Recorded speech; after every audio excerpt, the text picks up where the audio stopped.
Hello, everyone. Welcome. We are Vrock'n'Gnoll, and this is our 36th, I think, session. Yes, it is our 36th. Good job, DM. Session of Shadows of the Arcan. Okay. I forgot my own age the other day. So. No. Oh, yeah, so did I. It happens all the time. It occurred to us. I'm not. Hey, guys, stop. This is not okay. This is not okay. Like, are we all just gonna let this pass? Like, it's okay. We're gonna 36. I was hoping we 35? could. I guess if we have to talk about it, okay, we can. All right. Stay tuned after this episode for some sweet behind the scenes. I don't know. What is the punishment for this? Come find out. Who are we? Where are we going? What? It occurred what to were we us talking about again? just before I started this recording that we have now been playing Dungeons and Dragons as a group for 3 years, or almost 3 years, 2.5 now. Going on, more than half. Of our lives. Yes. Wow. So that's fun. How's everyone doing? Good. Doing good. Good. Thankful. Still eating. Good Thanksgiving. Although I think we finished all the protein. All we have is stuffing at this point. It's I don't know. I don't know what the future of that stuffing is. Is it a bready? It's very bready. Oh, okay. Yeah. Maybe you can always restuff it into stuffing. Can you use stuffing again the second time? Restuffing. Yeah. That sounds true. like World War III shit right there. Yeah, that's true. Maybe I could freeze it, save it for next year. It's the World War III equivalent of a French 75, Jesse? Yeah, something like that. Sure, I could do something involving a nice savory bread pudding. Oh yeah, that sounds It gets the right jam mixed in there, some sort of I don't know, boysenberry onion jam or something. Ooh. Thing. Oh, onion jam. There you go. Oh yeah, really savory. Yeah. Interesting. Would be like those French onion tarts. Be like a combination of that with down home American cooking. Wow. I could see this cuisine going far. Yeah, man. You've even got the branding with the down home American phraseology. That's great. Ooh, and then you could put it in little plastic tins that you peel the lid off right before you eat, dinner in front of the television. Sorry, bad idea. We should never do that. What is the D&D equivalent of a television? Like a crystal ball? Everyone's got a crystal ball that streams. Stay tuned, you might find out. Dinner's pre-wrapped and ready to cook for your D&D game. D&D dinners. D&D. It's like tater tots, but they're shaped like little hexagonal dice, so you can roll your tater tots. Oh, yeah. There's so many opportunities here. Start a business. And if you do, dear listeners, cut us in for 20%. 20%? That ain't enough. Yeah. 20% of each nugget is sold. Okay, We like to really screw over our listeners' business. Yep, that's our thing. Enough of this talk of jam. I started loading Foundry into Chrome again. Now I can finally hear the Vrock'n'Gnoll theme, and let me just say, this is awesome this time. It's the first time I've heard it.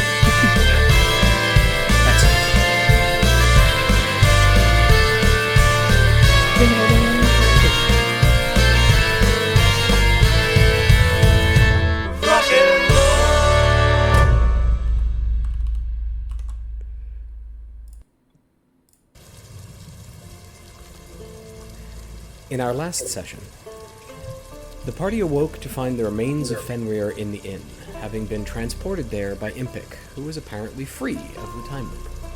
The party, after some breakfast, naturally, went in search of a blacksmithy.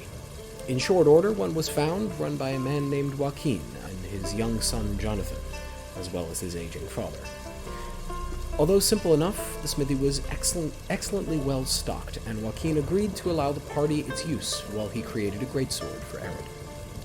The group set to in earnest, Mel and Eugene bringing their unique skill sets to bear in reforging of Arid's faithful companion. In the meantime, Takali amused herself by playing a simple game outside with the blacksmith's son, Jonathan. Although she had played 1,000 times before, all her attempts to push a wagon wheel were somehow foiled, leaving her confused and exceedingly frustrated. After some excellent successes within the workshop, Fenrir was reforged, with some new abilities and benefits thanks to the party's involvement. Joaquin was also successful, and told the party he had much experience from a past life lived in Cold Rock, where he forged highly enchantable weapons for the resident magi. The party indicated that he should visit Sanguim to establish a regular supply of iron and steel now that the mines had been reopened and trade reinstated. Gathering up their horses and cart, they set out through the fields towards Somerset. Eugene took some time to send a message to Lightbringer Ord, who indicated that he was being hunted and the party should make their move soon, if at all possible. We pick up on the side of the road, at a camp in gentle rainfall, with the golden wheat fields of the Velitrian lowlands to the south, and an open road ahead. You've all achieved a long rest. What would you like to do?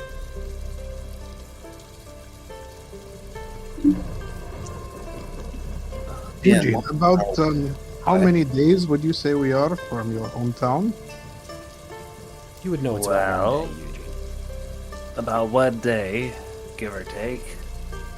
With this weather, hopefully it doesn't slow the horses down too much.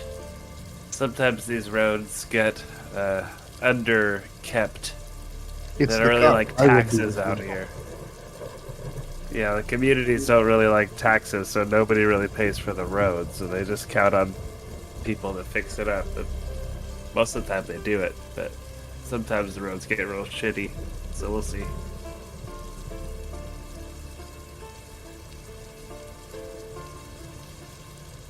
Are we where this icon is on the map, Ian? You are. You're approximately, you would say, looking at a map, 30 to 35 miles away from Somerset. You can get there by evening without going too hard on the horses. Well, after all we've been through, I would say a gentle day's trot along the road that would go amiss. Yep.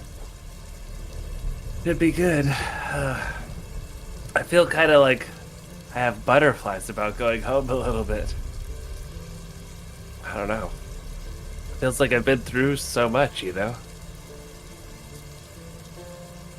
Your mother is the only member of your family we are hoping to meet, right? Yeah, well, I mean, had the hogs and the cows and, you know, sort of the farm in general, but yeah. Right. I often forget how these Easterners feel about farm animals and their families. Oh, yeah. I mean, kind of how I had grown up, you know? But anyway, they're really cool. They're really nice. We're known for our hogs, so I think you'll be pretty impressed. They're pretty fat, pretty handsome pigs.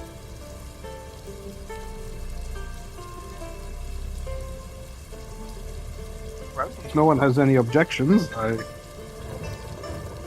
willing to take the reins on the cart for a while.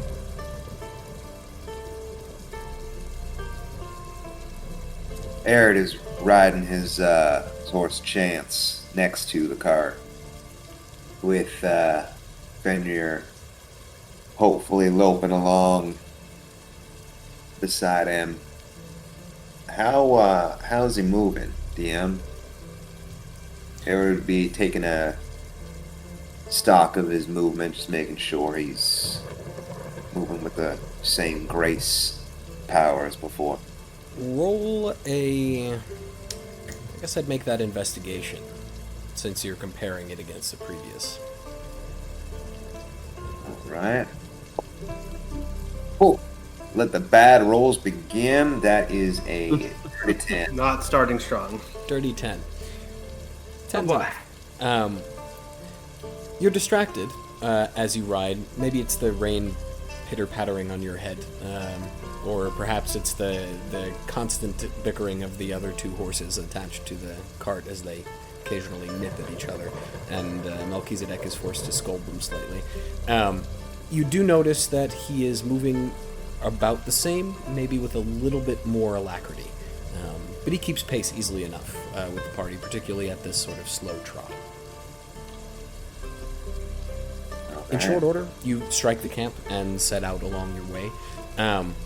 The road is muddy. It's out here. There are tracks that lead together, as if made by a cart. In the center is high grasses, but it's easy enough to make your way through. Occasionally, the cart will jolt over a rock that was hidden under some stagnant puddle.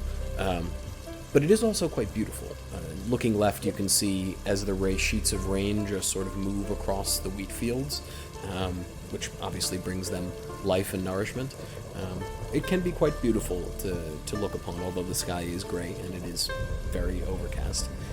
In the distance, you hear the occasional roll of thunder. Somewhere, it starts ahead of you, and by about noon, it's behind you. So the rain seems to be passing over your head.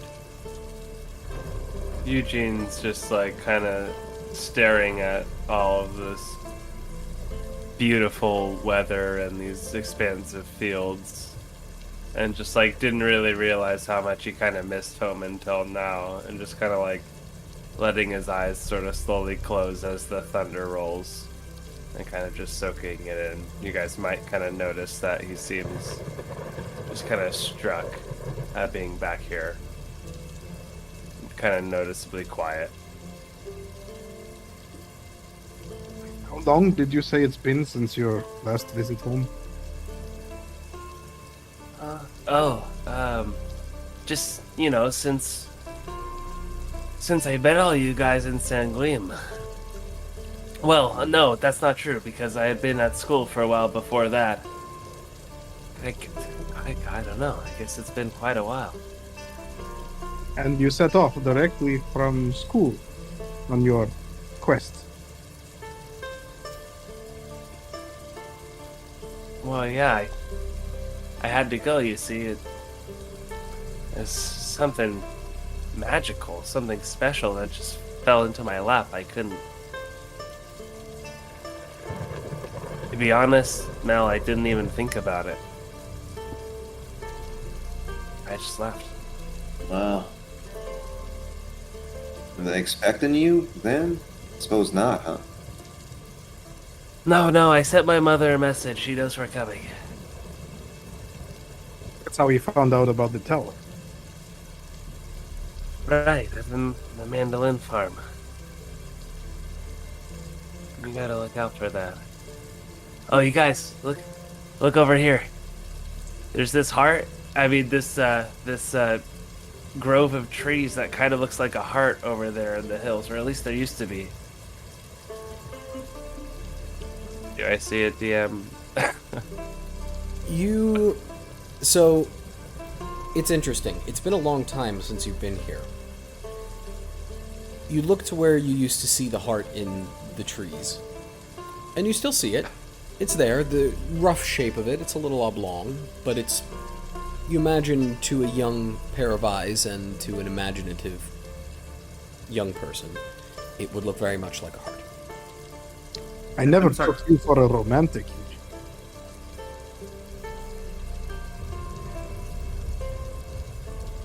Yeah. No, I guess it doesn't really look that much like a heart, does it? It's weird. It used to, though. You know? Maybe it's the trees must have grown a little bit since I left. Is it a patch of? This is a patch of trees that looks like a heart, or this is like a fairy circle that is in the shape of a heart? It It's looks like a... Yeah, go ahead. Yeah, go ahead. I was just thinking, like, yeah, a grouping of trees that, like, sort of the shape of their, you know, canopies, I don't know, like their branches and stuff, sort of form the shape of a heart. Like a group of, like, 3-4 trees, maybe 5.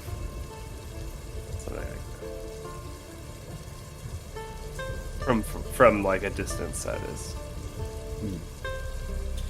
As you travel along the road, about 10 miles away from town, when you hear, in the distance around one of the bends, the sound of rhythmic squelching. It sounds a bit like horses' hooves, and the rattle of a cart. They seem to be getting nearer. Soon enough around the corner, you see a short man, squat, quite wide, sitting on top of on the box of a cart that is covered, with a rather old and bedrazzled-looking workhorse attached to the front. He just stops momentarily as he sees you, and appears to not want to get any closer. I slow down the cart and sort of move off to one side as if to allow him through. He hesitantly urges the horse forward slightly. You see, kind of as under his straw hat, he's narrowing his eyes a little bit, trying to make out who you are. Take all day now. At least some of us want to stay out of this rain. And Takali just wipes her brow. Sorry You about on her, the Sarah. wheel of the cart with me? Say again? Oh, Takali, are you up on the front of the cart with me? Oh no, Takali is on her a separate horse. She's on her Oh, spectral horse. I see. Eugene was We're like, we're flanked by two heavily armed guards. Gotcha. Right. yeah. Eugene Go was ahead, gonna reserve or resist, like saying anything or getting involved, but then he felt like Takali was being rude, and so he interjected and just said, like, "Sorry about her. We're just making our way back home to Sanguine, or I'm making my way back home. Did you mean to say Sorry something? about." Yeah, you're going to say you're going the wrong direction, huh? sorry. Yep, I definitely meant to Somerset. Sorry. Gotcha. See. But not at the same time. Oh, home? Who's that then? Eugene? Eugene Aurelius? Yeah. Who is this guy? Do I You recognize? see the horse begin to move, and the cart pulls up. Roll just an intelligence check for me. It's low DC. See if you remember him.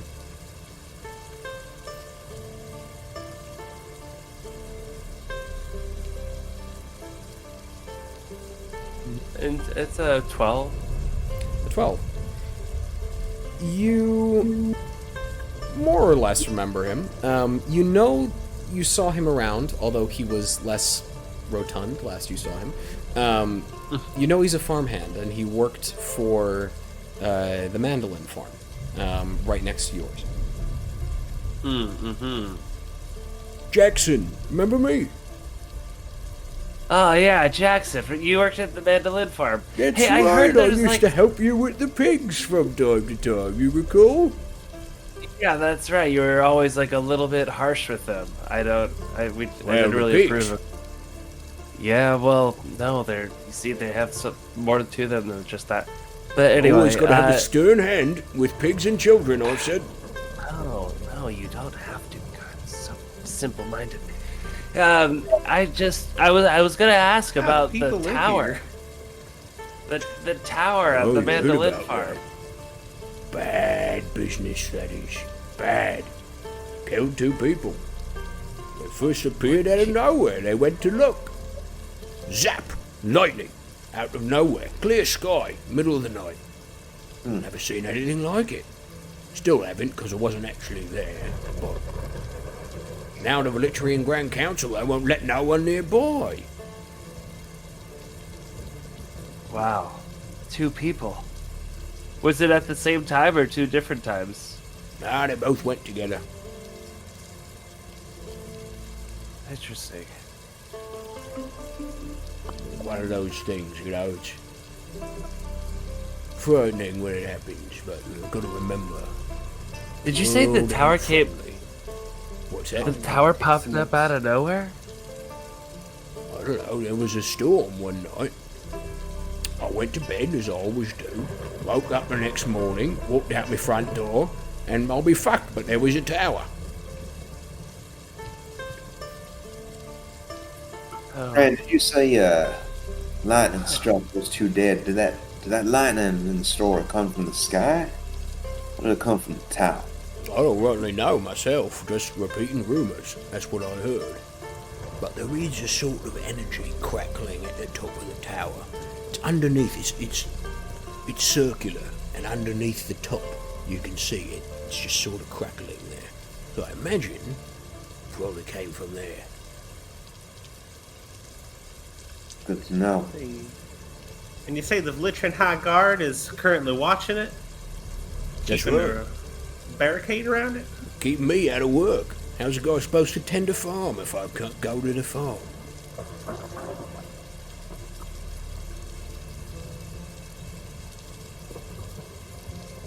Well, Anything at the Aurelius farm? I ain't been there in a while. But it's right next door. I see your mum around sometimes. A couple of the hands are still there. Fewer pigs and cows than there used to be when your father was around more often, but she seems to be doing well. Okay. What? Anything else I can do for you, Eugene? It's nice to see you again. It's nice to see you too. It's just nice to see everything. It's nice to be back. Well, what they say, there's no place like home. And you whacks the back of the rather bedrazzled-looking horse, who jolts suddenly, yanks the cart forward. I'll be off then. And he just sort of down as you watch the mud pool up around the grooves of the cart as it. DM, what seems to be in the back of the cart? Roll a perception check. Alright.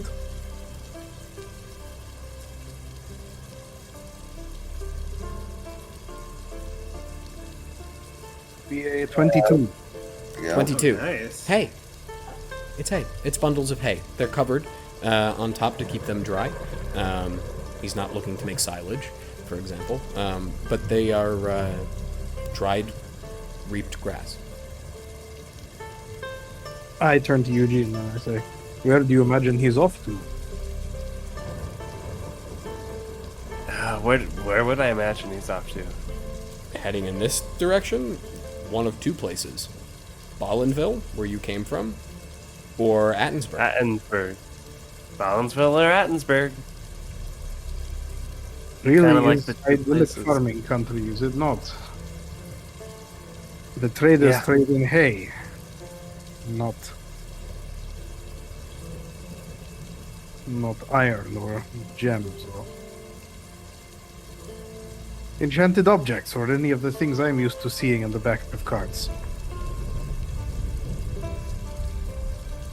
No, it's the farthest thing from magical you could possibly imagine, pretty much. That's how they like it out here. How does a little wizard like you end up being born in a place like this? Well, my dad, you see, he wanted me out here, away from the scum of the city, as he calls it sometimes. I see, so you were not born here. You were only raised here. Yes, DM, I'm pretty sure that's right. I'm pretty sure I was technically like born in the city and All the then good just brought out hospitals here. are in Velitria. You're not going to go Yeah. to Somerset Hospital when it's the royal Yeah. birth. Good luck finding Like, a doula yeah. in the middle of, Yeah. of nowhere. And I'm not exactly royalty either, but just like have a dad With home. position, high position. But anyway, yeah. For yeah, clarification, none of the party knows who your father is. They've heard Oh him. yeah, that's true. They've heard him mentioned. I think a people couple have times. They don't just know what he been does. like, people have been like, oh, I think Aurelius. Takali Aurelius. might. Actually, you've now learned his last name for the first time. Roll a history check for me, Takali. That's a good call. Takali would definitely know. His I story. might have introduced myself. Eugene hasn't been particularly cagey. 15. 15. You know the name Aurelius. There is a Simon. Eugene- Oh, okay, go ahead. Okay. There's a. Oh, go ahead. Oh, go ahead. There's a Simon Aurelius that you've heard of. Not necessarily favorably all the time, not necessarily unfavorably all the time. You know he's the head of the right hand of the Grand Council. He leads the Velitrian Grand Council. He's their general. That's so. I didn't know that you could spell Aurelius starting with the O. How do you? What do you mean? Oh, you Is it can't The spell? the Aurelius Or farm? something like Aurelius. Yeah, like that's interesting. Wait, you don't mean that? Huh? Turn Yeah, your head to Aurelius. the left real quick. Oh, gosh, yes. But he's my dad. That's right. Son of a bitch! You're Aurelius. You're Simon Aurelius. Is Yeah. that? Where's your Is guard, that supposed to son? mean something to the rest of us? Well, shit, he's just the right hand of the Velitrian Council. Yeah, and what the hell does that matter? You know what? Like, honestly, you guys, like, yes, okay, now you know. And how does your lives changed? It hasn't at all. Okay, I don't even know why it's such a big deal. All right, Your parents it's not know a big what deal. you are right Doesn't now? mean anything. Where's your guard?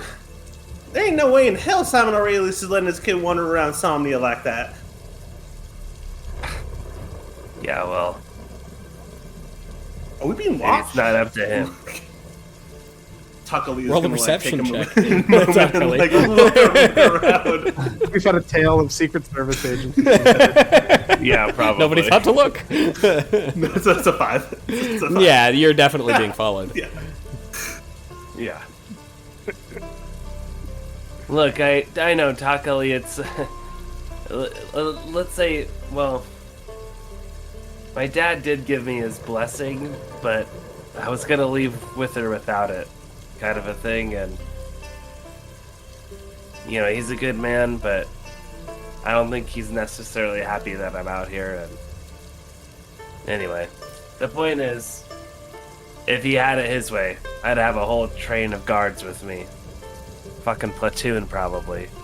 How many? You told us your family was rich, but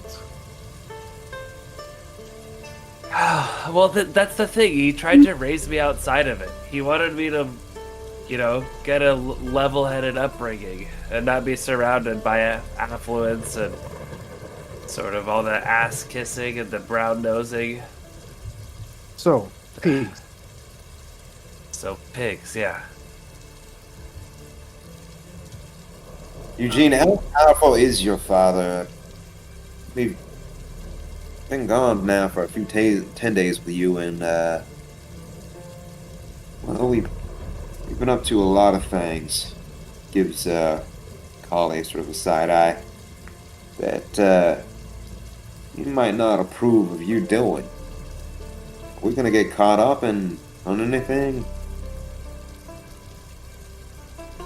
Is Well, that higher?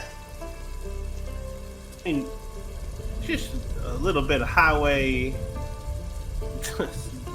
culture that you're partaking in. There's worse things you could be doing. You could be doing blood magic or something. big gulp. God forbid we ever get mixed up in such nonsense. I can only imagine right pain in my arse it will be. Well, Eugene, you gonna get a rough welcome or what? No. No, I don't think so. I messaged them.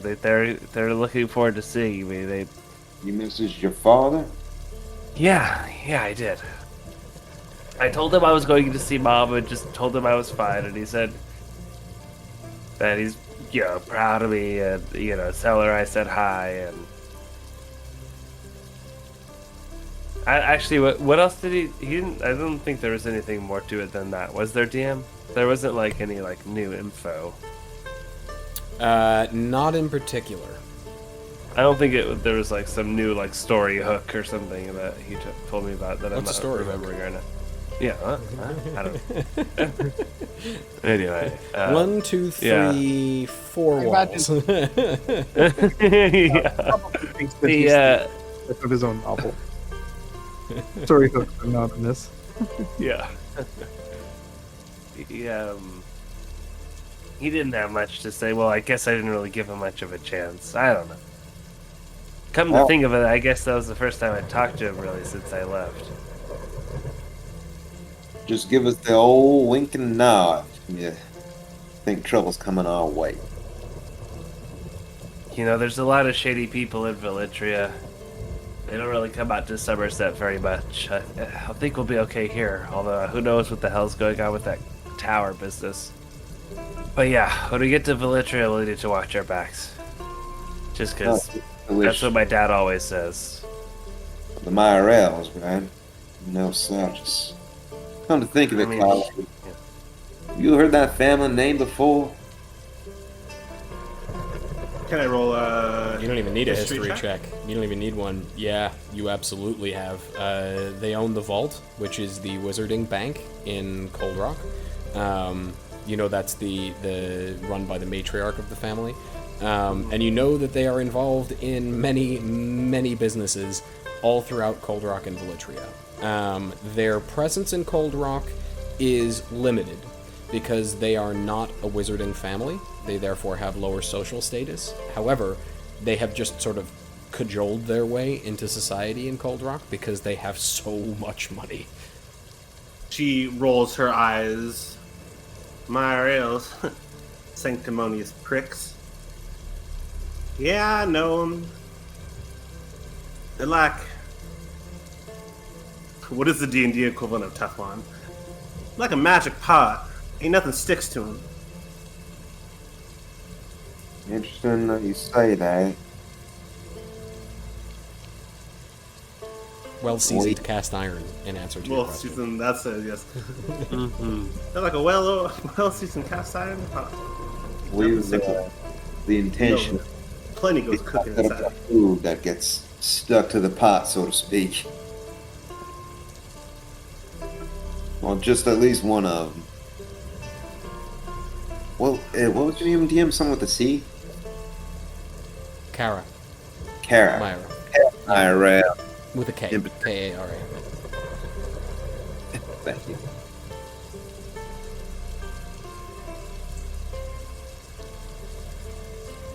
I don't suppose you know anything about her. Only that she's every gentleman caller's eye of the ball every time she comes around, and well, her and her brother got some sort of shady dealings going on with Sanguine. Am I getting this lore right, by the way? Yeah. Yeah. She's in Kara's in Velitria, though, not Cold Rock. That's right. That's why we're on the way to Velitria, yeah. But the brother was in Cold Rock. But the brother was in Sanguine. Brother was I'm insane. sorry, hold on 1 second, guys. I'm sorry. Yeah, that's fine. In short enough order, you round a few more bends, probably about 5 miles of travel. It's easy enough. No more travelers on the road. The rain is stopped at this point, and as you come round the corner, Eugene, would you like to describe what they see? Yeah, I guess the rain might be starting to kind of thin out. And, you're seeing these sort of one-story buildings that look like they were constructed a long time ago. Sort of starting separate, like a sort of guardhouse or some sort of feed house or something at first, just one random building, but then like a couple and then like more and more clustered together.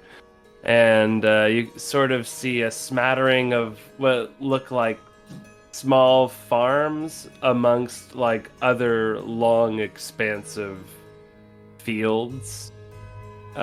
Getting the impression that there are some like small farming operations here and like some really large scale farming operations. And as we like get closer into the town, the sun's starting to come out, and the air is starting to clear up a little bit, and there's sort of a sweet smell in the air, but then like wafts of like manure as well. As you can tell, we're definitely passing by places that deal with livestock, and there's people walking, cows by hand along the street. You starting to see more and more people sort of very plainly dressed, sort of like looking over at us like, who are they? And then just kind of like, I don't care, back to work. It's sort of pleasant and calm, but not necessarily welcoming. Like the people aren't particularly eager to like say hi or like come help out with us or anything like that. But as we get closer to the downtown, you might be able to see like this sort of tall clock tower sticking up out of the main center of town. Other than that, it's just kind of simple buildings, and you might catch a glimpse every once in a while of like a little creature running across one of the roads, and then maybe like up on the roof of another building. And I guess I don't know if you have to roll perception checks for it, but I guess eventually you'd probably notice that they're cats, and that there's kind of just like wild / domesticated cats that just kind of roam around Somerset, that you catch in little glimpses here and there wherever you kind of look around, that feed off the rodents and stuff, that feed off like all the animal feed and like other vegetation that comes in through the like market times. Anyway, so we'll see more as we like go into town, I'm sure, and I'll leave that to Shanti, but that's kind of the vibe. Simple buildings, simple town, simple people. I'm used to people coming in and out, not really paying a ton of mind to us as we come in.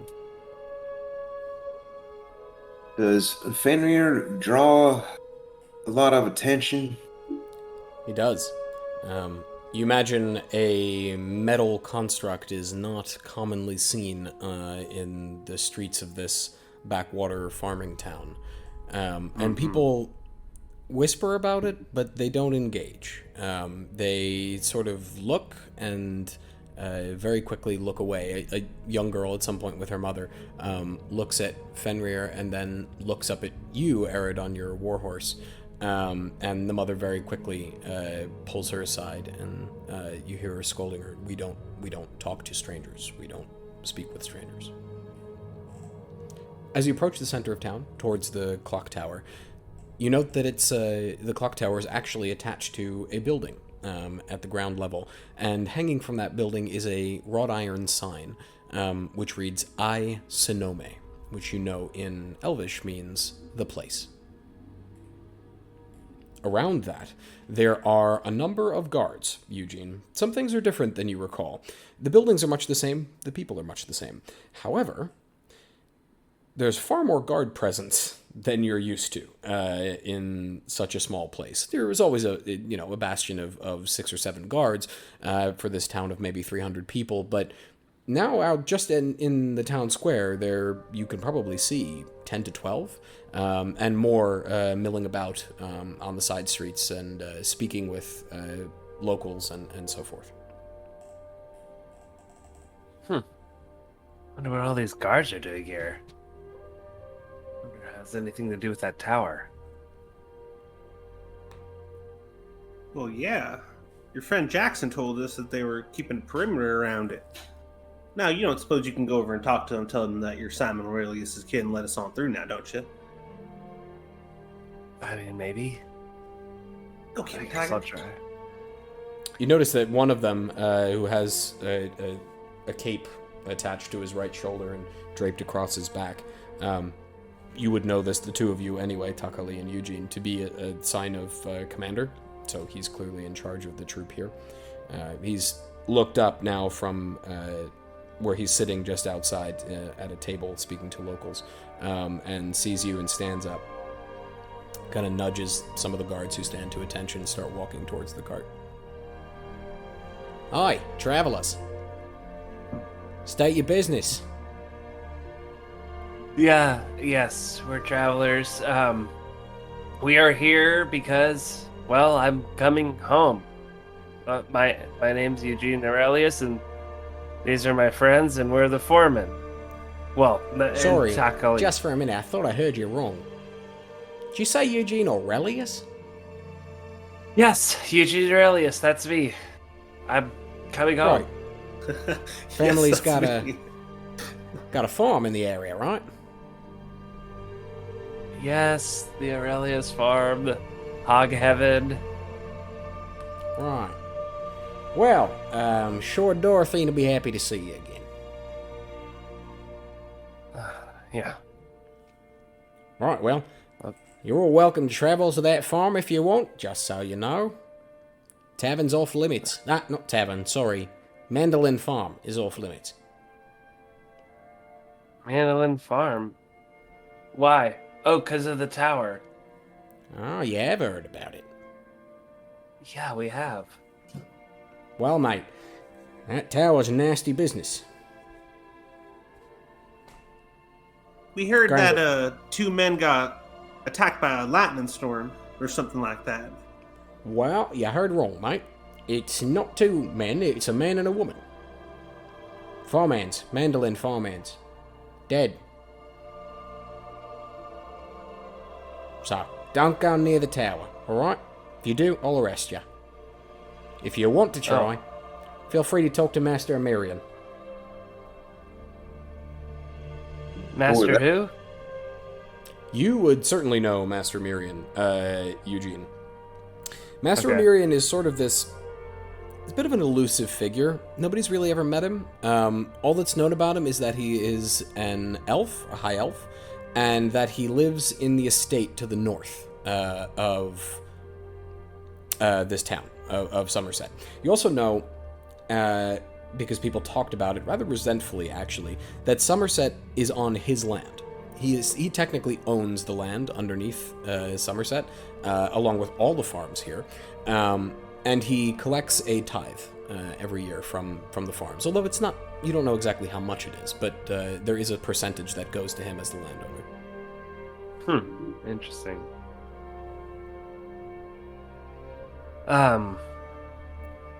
Wait, I'm sorry, what was the thing you said about him? He's basically a local baron, is what I'm hearing. More or less. Yeah. You also know that he has close ties to both the Grand Council, since he lives in Velitrian land, and the Magus Arcana, as he is a high elf. That was going to be my question. Is there like, I mean, it may not be Takali's specialty, but I'm assuming the name would be... You can roll a history check. He's not overly significant, so you may or may not know about him. Let's see. Be an 18. 18. Yeah, you would know about him. You know that he's old, very old. He was not born on this plane. He came to this plane with the Arcan, actually, through Right. the portal that opened near Cold Rock. And you know that during the Treaty of Seer, or the Seer's War, the first one, the conflict, he didn't partake in either the first or the second war. He was sort of neutral. He just stayed out of it. You don't know any more than that, other than he just chose not to partake. He was not an aggressor. He was not a defender. He just disappeared. People. Nothing special about the family, about like where he like that. You mean 'cause back in on order the to be Elven able to- plane? Yeah, well, like I suppose my question for clarity is like in order to be able to do that, like he must have had some sort of significant resources. Maybe that's the extent of my knowledge of it, but You would know that if he came through the portal with the Archon, he was close to the Archon before the Archon's demise, which means he probably was from a very powerful and very wealthy family at the time. cool. Okay. And so at least some of his wealth came with him.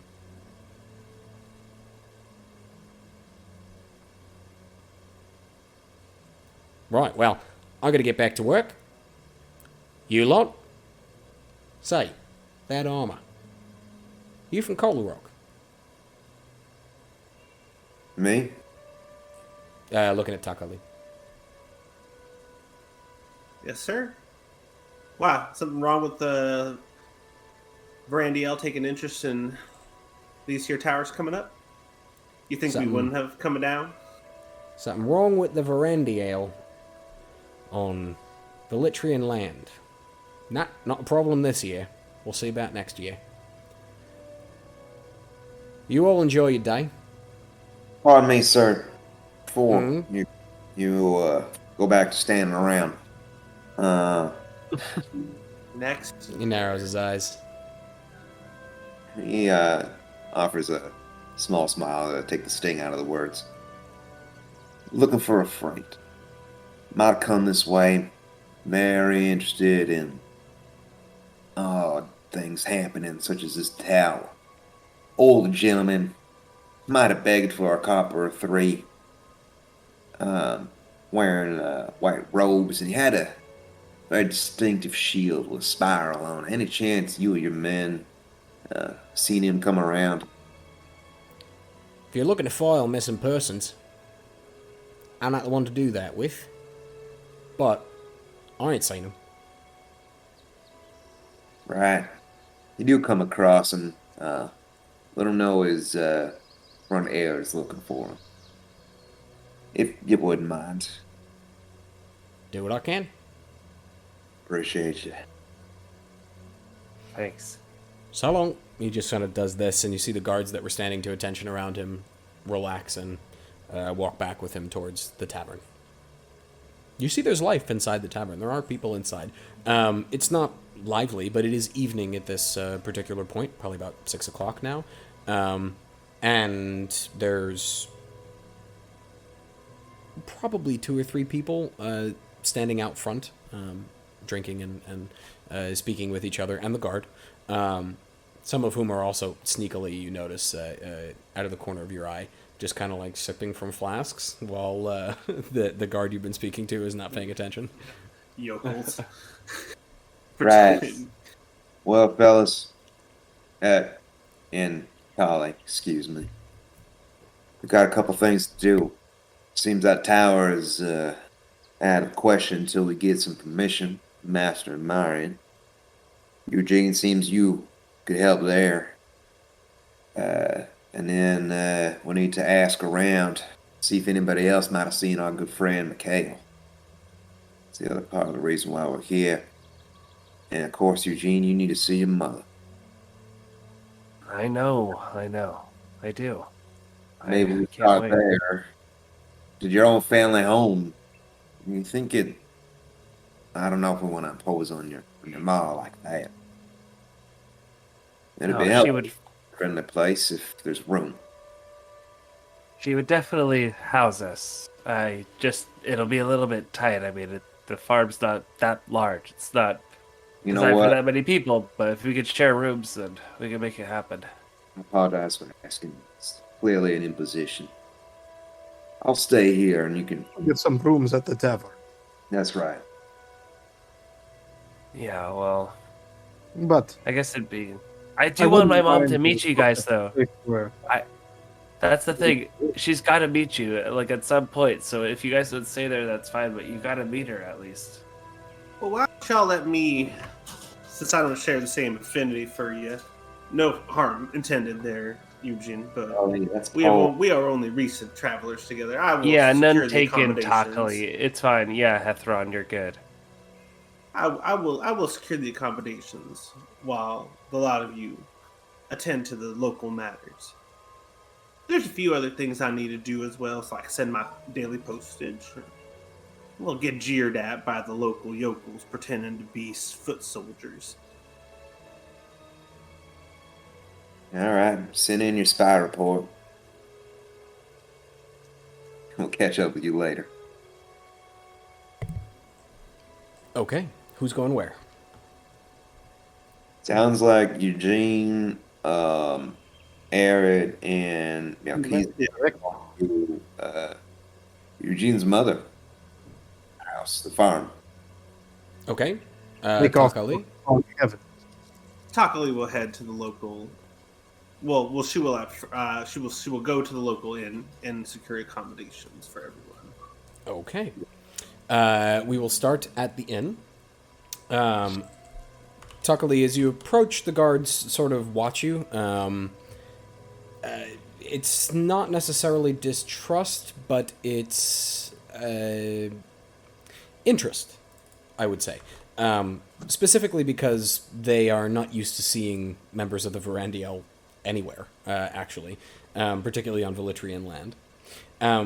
But inside, the old wooden door creaks in a somewhat pleasant way, although it might be a little rustic for your taste. It's well built. The structure is stone. There is a very large clock tower. You notice that it doesn't actually work, the clock tower. It's currently broken. I'm not sure how long it's been that way, since you have no frame of reference. But inside you see a human, half-elf, human and high elf, woman standing behind the bar with probably about 20 or so patrons inside. Janna! Janna, more ale! I'm coming, you louts. Then you hear her bustle off. Takali, makes a show of entering, busting through the doors, and just standing proudly at the front for a moment, scanning over the room, seeing what sort of people are inside. This doesn't seem like this is the inn that the soldiers would go to, that this is more of like a place for the farmhands and people traveling through town, if there are any. Yes, you don't see guards in here, particularly not ones in uniform, but most of the individuals here, you get the feeling, are probably farmhands. They are of ruddy complexion. Their clothes are well made, but not extravagant by any means. Their boots are high and often covered in mud from their day's labor. And they drink. They drink quite a lot. See one of them just looking over at you out of the side of his eye, just nudges his friend. He's like, get a load of her. What's going on there? And they both just sort of turn around and, not quietly at all, just sort of like look you up and down. Sakai stands there for a moment, like expecting some sort of service, and then realizing where she is, she just rolls her eyes and steps towards the bar where the man was giving the instructions and introduces herself. Well met, sir. Looking to secure some accommodations. She looks around. You speaking to the woman behind the bar? The woman behind the bar, yes. Okay. Jana, I think her name was. Yep. Jana. Catch her name is Jana Misson. My name's Takali. It's a pleasure to meet you. Well, it's lovely to meet you too, Takali. What sort of accommodations are you looking for? For one? For many? You see she's busy. She's sort of running around and talking to you out of the side of her mouth while she's getting things together for the other party. Need them for 4. 1 and 3 would be great, man. All right, 2 rooms. 2 rooms, I can do that. Do you want clock tower or... Yeah, what's the story behind that clock tower? Give me a sign behind. Been here for a long time. I turned it into an inn. Approximately 40 years ago. I've been running it ever since. There are rooms in the clock tower. Would you like that room? It is open right now. I think that'd be mighty fine. Okay, and then another one on the 2nd floor for more people, for 3, you said. That'll work just nice. All right, that will be 2 gold for the evening. Takali, well, she reaches into her pouch and pops out 2 gold, and she puts them on the table. How's business been since we heard that there is some sort of strange disturbances in town? Oh, the tower. Frankly, I know it killed 2 people. She kind of leans in. So it seems maybe an uncomfortable thing for me to say, but it's the best thing that's ever happened to my business. Constantly people in here, always. And the Mandolin farmhands, they can't work, so they drink. But that's making your yearly tithe to the master a lot more easy to accomplish. Oh, that's not all that much, to be honest. He's been very generous with the town. I see. Recently, or... No. So, as long as I've been here, I was born here 60 years ago. As far as I can remember. I see. Well, thank you very much for your kindness. Now, say, if I wanted to mail a letter, where would I go about doing that? I can do that for you, if that's what you wish. I do have postal service. Takali slips a piece of paper onto it. See that this gets back to Cold Rock. Okay. There is a stamp on it, so no peeking. You never know what's going to happen if you peek. I would not do that, particularly because if a letter arrives at its destination with a broken stamp, I'm going to hear about it. Certainly. Well, I can't promise that this will get there tomorrow. You're rather far from Cold Rock now, but it will get there. That's just fine. I suspect that the timing of the send isn't quite what matters. Very good. And she takes the paper and slides it under the bar. You see there's if you're watching out of the corner of your eye, there's a small stack of papers there that probably all need to get sent. Takali will overpay by a few silver, and then walk away to an empty table where she says, "Oh, and a hot meal, preferably fish." Well, we are landlocked, but I'll see what I can do. And she steps away and walks to the back room. You hear in the background, What do you mean, fish? What? This is hog territory. Are there any cats around? There are, yeah. There are several cats in the inn. What are you looking for in particular? That if there is one. And when my dish arrives, I'll take a portion of it and put it down by my foot. Okay. Sounds good. Try to attack some cats and hang out with some cats for a little bit. Roll an animal handling check, because that exists. I just want to hang out with some cats while I eat and wait for Eugene to introduce his family. Animal handling. A natural one. Oh boy. God in the face.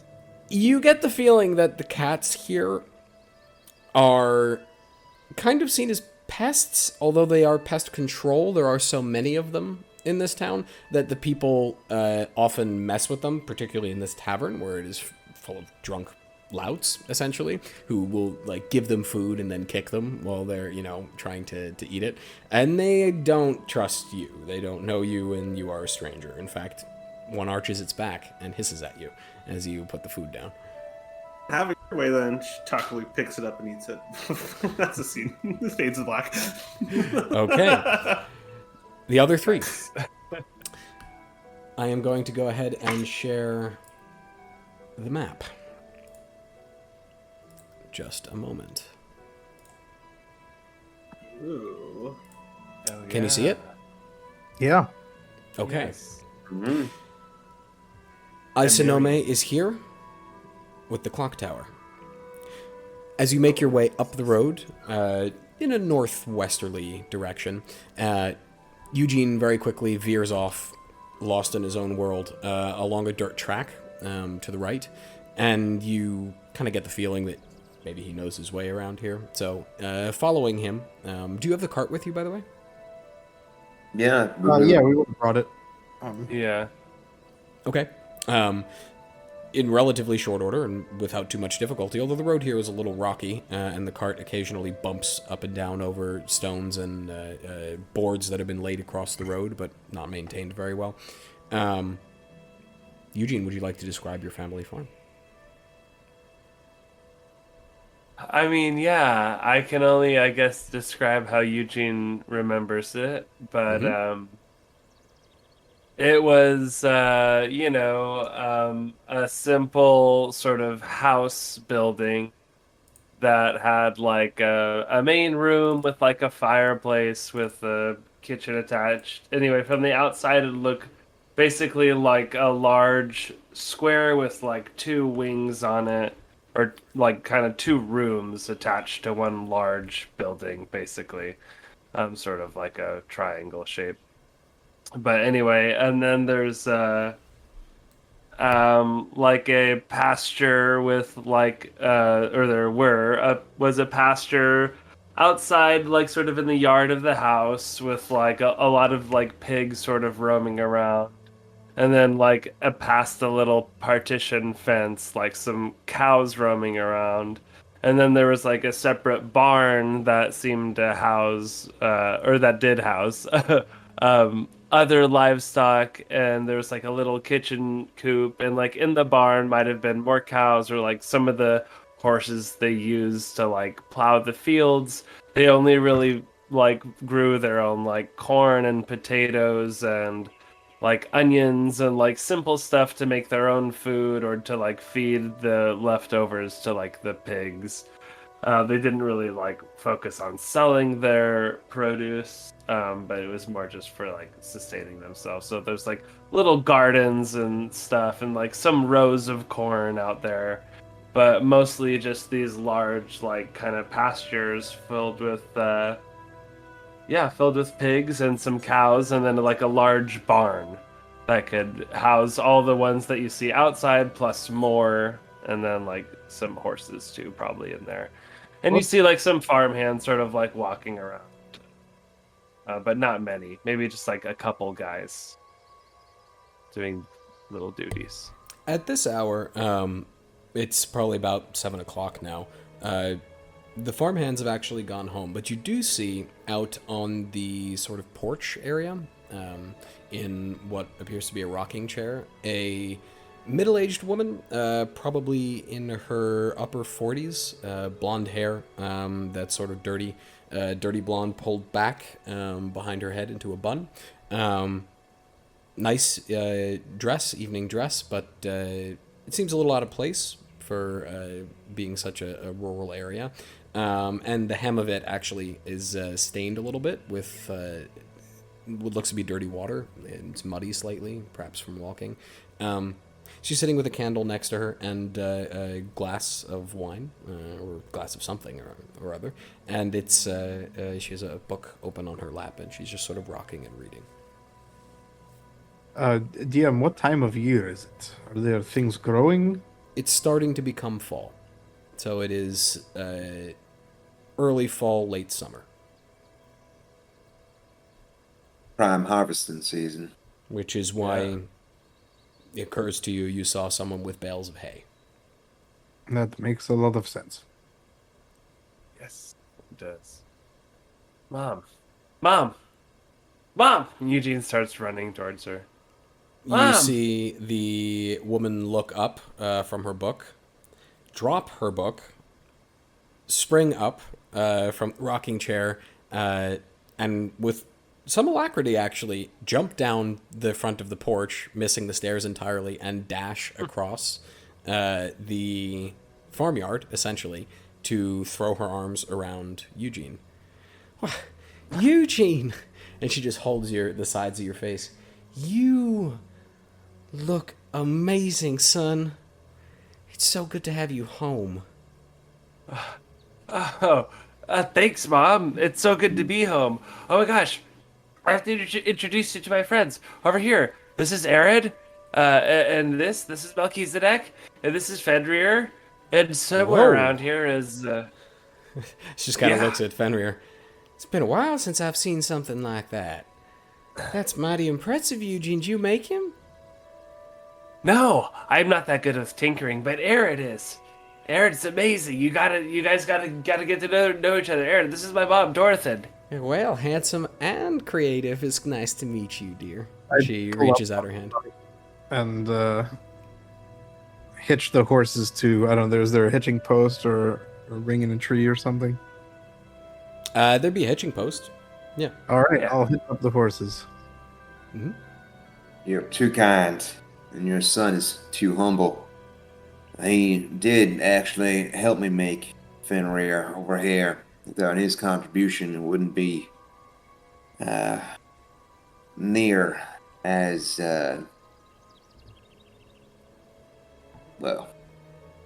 near as valuable to me as he is.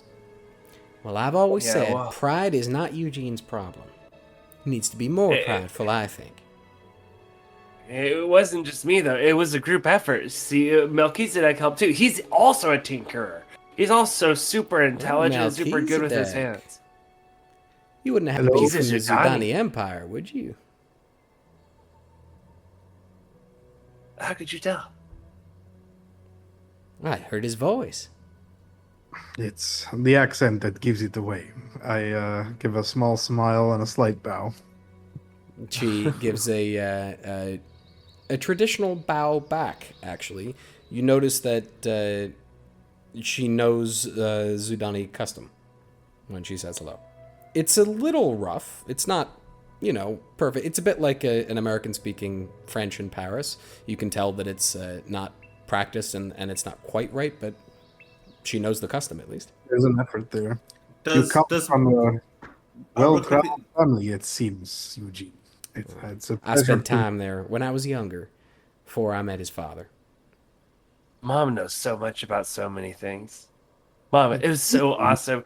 There's this amazing enchanter in Sanguine. His name is Dorian, and he's just the coolest guy. And his shop is amazing. You walk into it, it's like an enchantment. It's like you're in some other world. Oh, and then we've met these crazy. Why don't we get outside of the... Is it still raining? It's not currently raining, but the ground is muddy, and it's cooling down in the evening now, particularly since it's fall. It's probably, mid to low 50s at this point. Well, why don't you all come inside? I'd love to have you. If it's not too much of an imposition. Not at all, darling, not at all. And she walks, links her arm with Eugene and just sort of like walks up the steps. Okay. Is there a good place for Fenrir where he can kind of park his butt outside? Fenrir's welcome to stay on the porch if he wants. Thank you. We'll leave him here. Does Melchizedek not wear Zudani garb? Or does he wear garb more appropriate for this eastern region of Somnia? He's wearing simple leathers that are not necessarily Zudani in make. There's no insignia or nothing that would associate him to the Empire. I see. And he's added sort of a cloth tunic and some wraps that help him in the colder weather. Within, Is there the house any is- phenotypical thing about Zudanis, other than their accent? Different parts of the so there are different groups of armed folks from the Zani Empire. There are mercenaries, there are soldiers, there are the guard. They all have quite distinctive uniforms depending on their station, and in general they tend to wear, since they are desert folks, sleeveless leather armor, if they are sort of light troops anyway, or not. Let's say if they're not heavy troops, I see. whereas the city guard that are sort of more ceremonial and heavy troops do tend to wear something more like half plate. Yeah, you would know that logically wearing half or even a heavy or even half plate while fighting in the dunes would be a very bad idea. So the presence of light troops would be very important to the Zudani Empire. Ones that can maneuver quickly on sand and difficult terrain.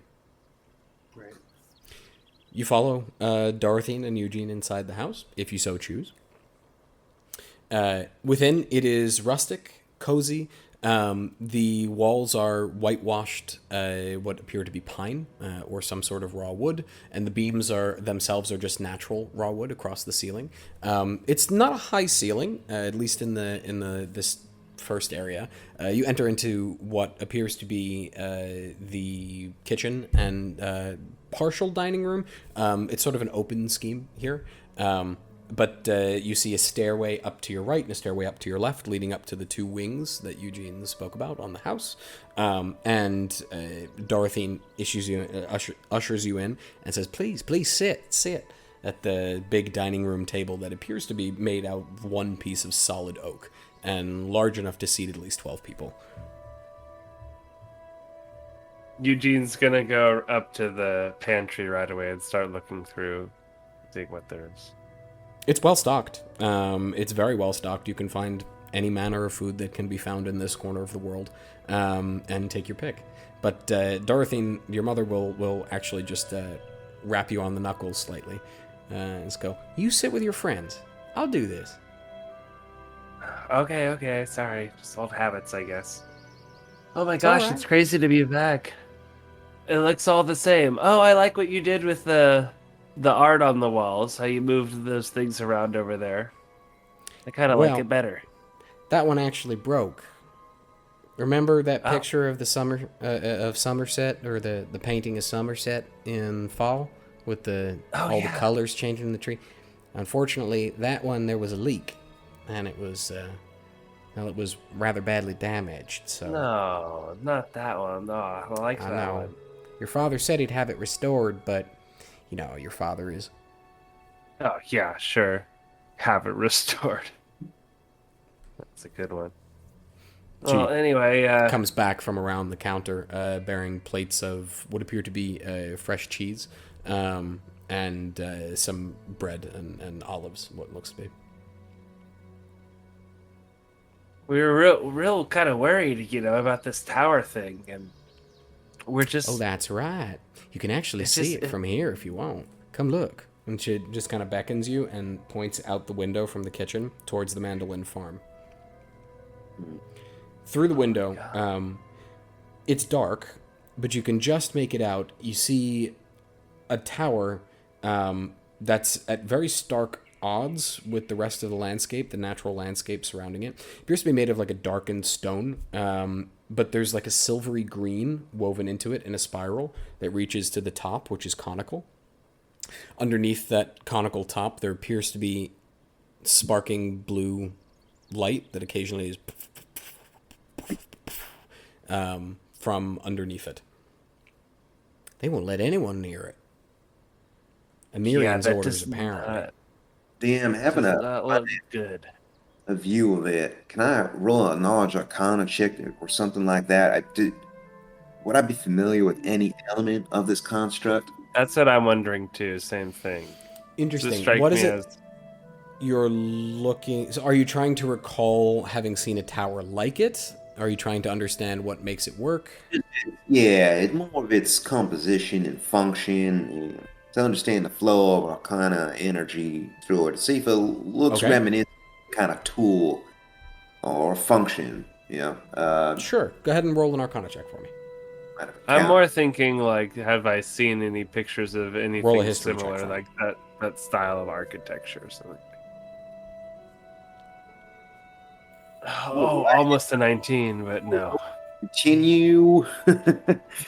Yeah, What'd you roll? I got an 11. That is a 16 for Eric.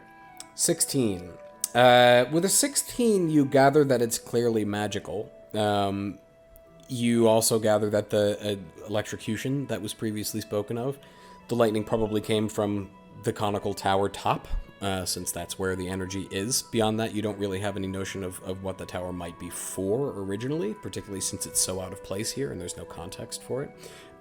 Eugene, what'd you roll? An 11, you said? Yep, 11. Yeah. It's clearly high elvish architecture, but beyond that, you can't determine anything. You've never seen pictures of anything like it before. I mean, it's a tower, right? You've seen towers in the past. This is high elven architecture, Bob. This doesn't just. No one just built this. Like, this could have just appeared from the elven plane or something. Like, what? How are people just acting so calm about this? Everyone just seems to be carrying about their merry way. Like, I don't What do you expect them understand. to Why do? isn't? I don't know. People gotta Why eat, is it? Eugene? Why isn't Dad doing something? Like, why isn't the right hand out here? Like, with a bunch of like guards. There should be Oh, they wizards are. out here They are. studying this.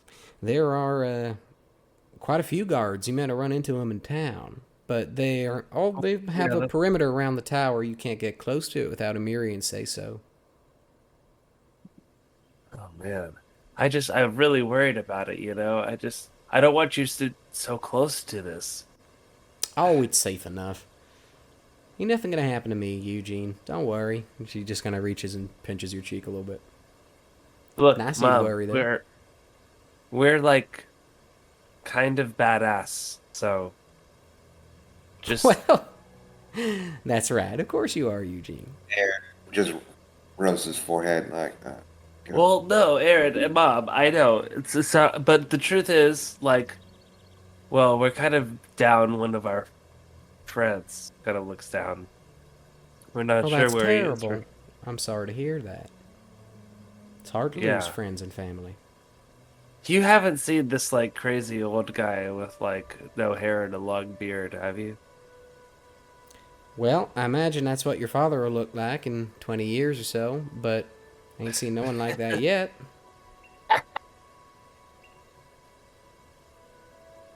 Yeah. Oh, Mom, you got him so good. Anyway, yeah. No, we're trying to find our friend, Mikhail. we, Anyway, go go ahead, ahead. Eugene.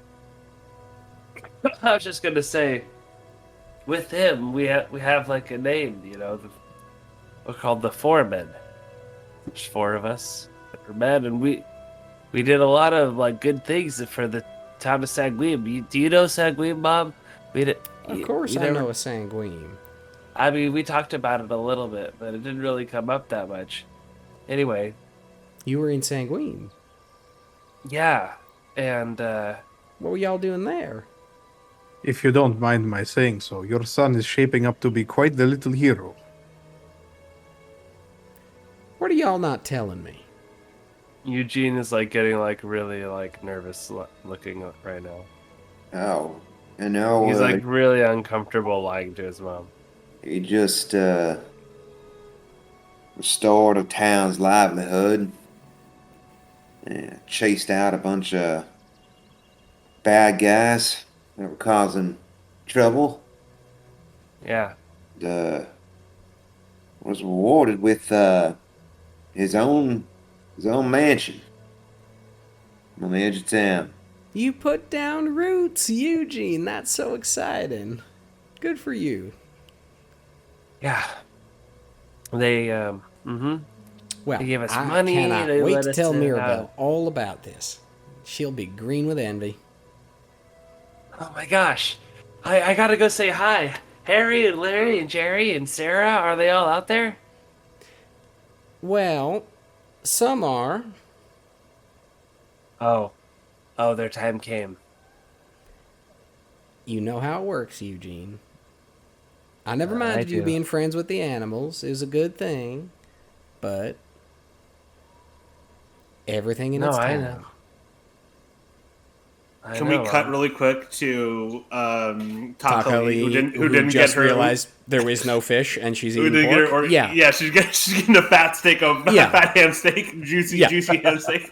yeah, that's exactly what you got, by the way. Oh, that's You're- wonderful. That looks perfect. Well, I'm glad you like it. Quick cut.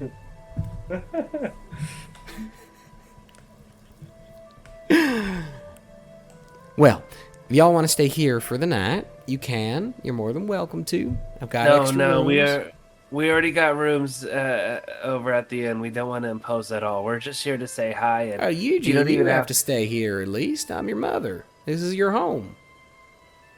Okay, I'll stay here with Oh, you guys. But We'll be all right. We've got some accommodations in the tavern in the town. We'll visit, of course. All right. I understand. You're more than welcome to stay if you want to, but you don't have to. Ma'am, mind if I ask a bit about Emerion? Absolutely. I'll tell you whatever I can. Well, we have reason to believe, and Eugene will tell you more. But the reason we're here is one of our friends disappeared on us, and we suspect he might have made his way to this town. So we need to get close and investigate it. Well, guards have told us, in no way letting us through. That was a blessing. We likely to encounter any frustration in that regard. Emerion can be a highly specific sort of individual. You'll have to justify why you want to go to the tower. And I'm looking for my friend is probably not good enough. Just gonna put that out there. He'll want to know if you have the chops to do it, credentials, that sort of thing. Last thing he wants is another 3 people dying on his account, particularly the son of Simon Aurelius. Well, in our party, what is he called again? Hethron? What Verandiel. Verandiel, yeah. a Brandiel. Perhaps Well, Eugene, you're full of surprises. Yeah. Well, I can talk to him, get you an audience, if that's what you want. that would be helpful. I'd certainly like to meet with him, and we at least as strangers, All right. friendly. One of him of us coming would be helpful. Surely. And she just sort of stands up from her the seat at the table and walks over to one of the dressers and pulls it open and takes out a small stone. And you see her think for a moment and pause. And you see her lips move, and she just puts the stone down. And then slides it back and looks off into space momentarily. Well, he'll see you tomorrow. All right. Now, thank you. Absolutely. He seems like, for a moment, taken aback at just the casual use of magic. Then he reconsiders, no, it's Eugene's mom. Just a second. Still got that old sending stone, eh, Mom? Oh, that's, your father gave that to me. Long time ago. Use it to keep in touch. No, I We talk know. sometimes. Oh, God, my accent always comes back when I spend time with you. Why does that happen? It's so weird. Yeah, it's because we're family, Eugene. Anyway, well, it's just good to see you again, Mom, that's all. It's good to see you too, son. I'm gonna go make up your room. Still want the same room? Yeah. Don't have to sounds sleep in great. such a small room anymore. Always could have had one of the bigger ones if you wanted. No, I like my room. Alright. Sounds good. Y'all stay as long as you want. It's probably time for me to retire, but it was a pleasure to meet you all. And do come back. Always happy to meet Eugene's friends. Pleasure to meet you, ma'am. Mr. Fine Son, thank you for your hospitality. Pleasure was mine.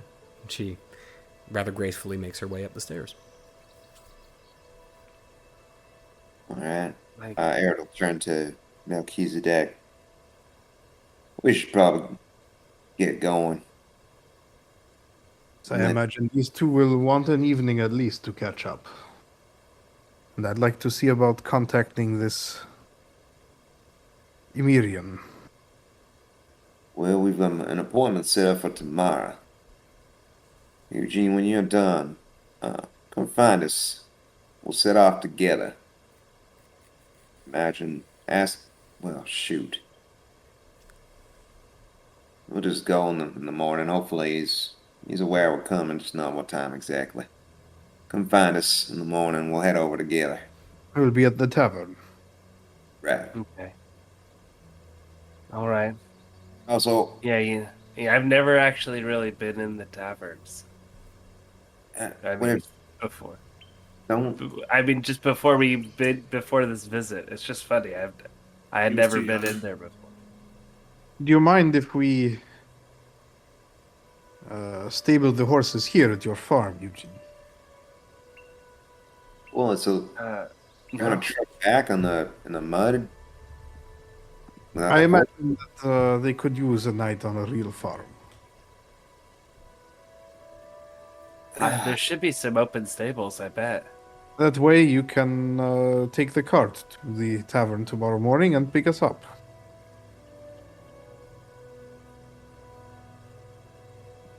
Jim, how long of a trot is that? I can't tell. 10 minutes? Oh, okay, yeah. I'm like, it's like miles away and like Yeah, it's 10 minutes by horse, probably 15, 20 by on foot. So That could fine. Visitor.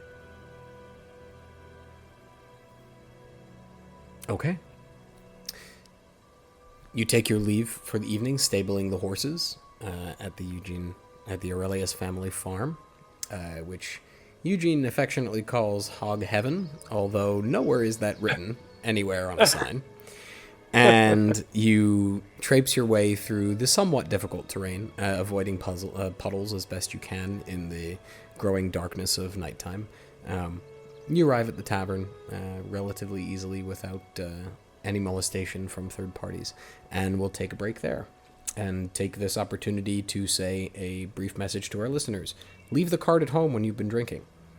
Yeah. Don't drink in cart. Don't drink in cart. Don't do that. No.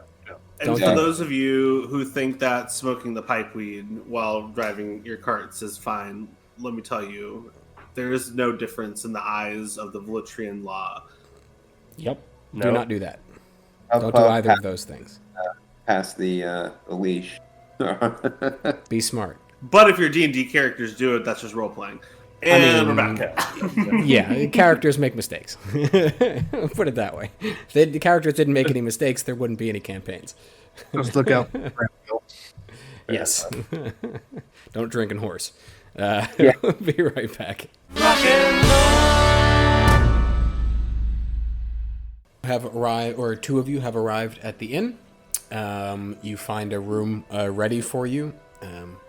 The owner of the establishment recognizes you quite easily since you sort of stand out from the local crowd. And she indicates that there's a room waiting for you on the second floor, and that your traveling companion, Takali, is in a room in the clock tower.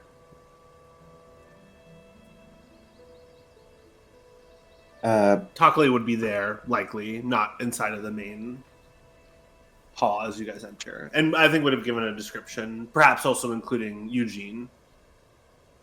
Most likely, yeah. Arid, seeing Kali, would walk over to, or leaving area outside in the stable area. Nod to her as it takes a seat. Waves down the barkeep. Yes, what is it I can do for you? Two things. First will be a mug of ale, if you please, ma'am. Oh, Second, If you don't mind. two. One from my friend here. The second is I'm looking for a friend of mine, an older gent. Walks around in robes that have seen better days. Usually asks for coins, alms for the poor. Don't suppose you seen or heard about anybody like that. Has a shield on his back with a spiral on it. I can't say that I've seen anyone that matches that description. Particularly not a beggar who's armed? He sort of shrugs helplessly. I'm sorry, You know- I haven't seen him. Streets can be rough. I imagine they can. No one passed through here by that description. I'm sorry. I do hope you find your friend, though. Appreciate that. Thank you. Suppose I'll settle for that mug of ale, if you please. Of course, coming right up. Jana, where's my food? Oh, calm down, it's coming. She bustles off back to the kitchen.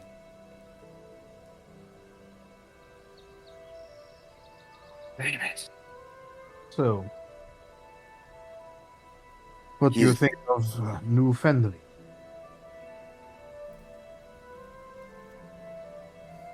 It's fast. Still getting used to those eyes. I'm being So- honest. Exactly, can they do? Even it's I not- get nervous when his gaze passes by me. You don't think they work exactly the same way they did in that guardian creature? Sure, that's the intention.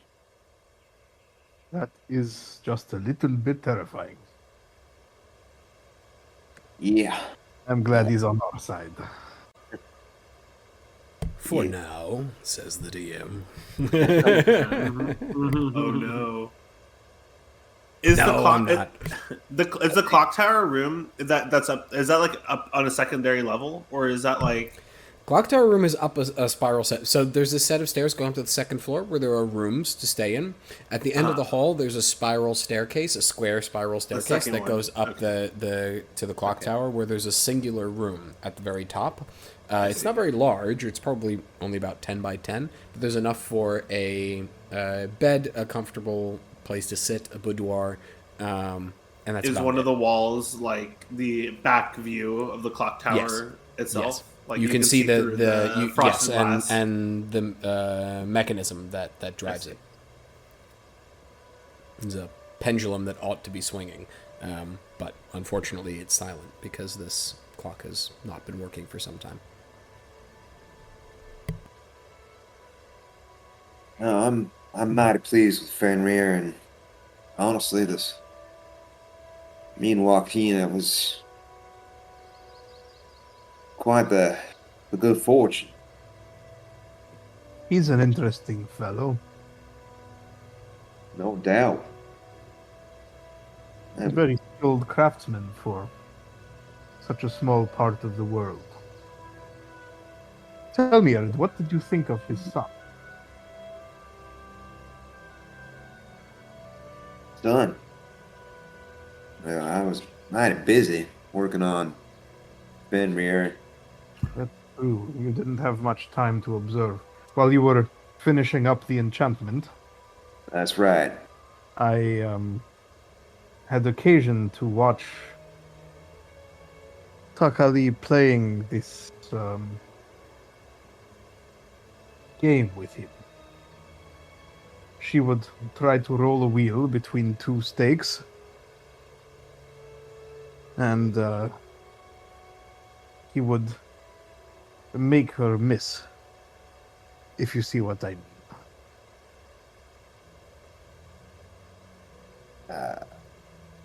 I'm not sure I follow.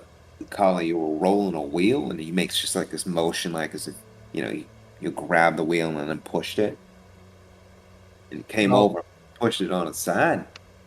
Sounds No. nuts. He didn't touch it, he only looked at it very intently. Takali is up in the room, in the clock tower room. Oh, I didn't By realize the she way. left. Yeah. Sorry. She's been up there. Yeah, when you guys entered. I I thought you wasn't watching the whole afternoon, but she must have done it 1,000 times. The minute he left with his father, she nailed it. were very interesting. Joaquin said that he left Cold Rock, was it? Or Velitria? Cold Rock. Or Cold. He said that he left Cold Rock. He never said why. Tell me, Erid, what do they do to children who could become mages? Well, Do they take them away from their family? it's a sensitive topic to most folks around here. Melchizedek was seen as untamed weapons. Require schooling. It's not necessarily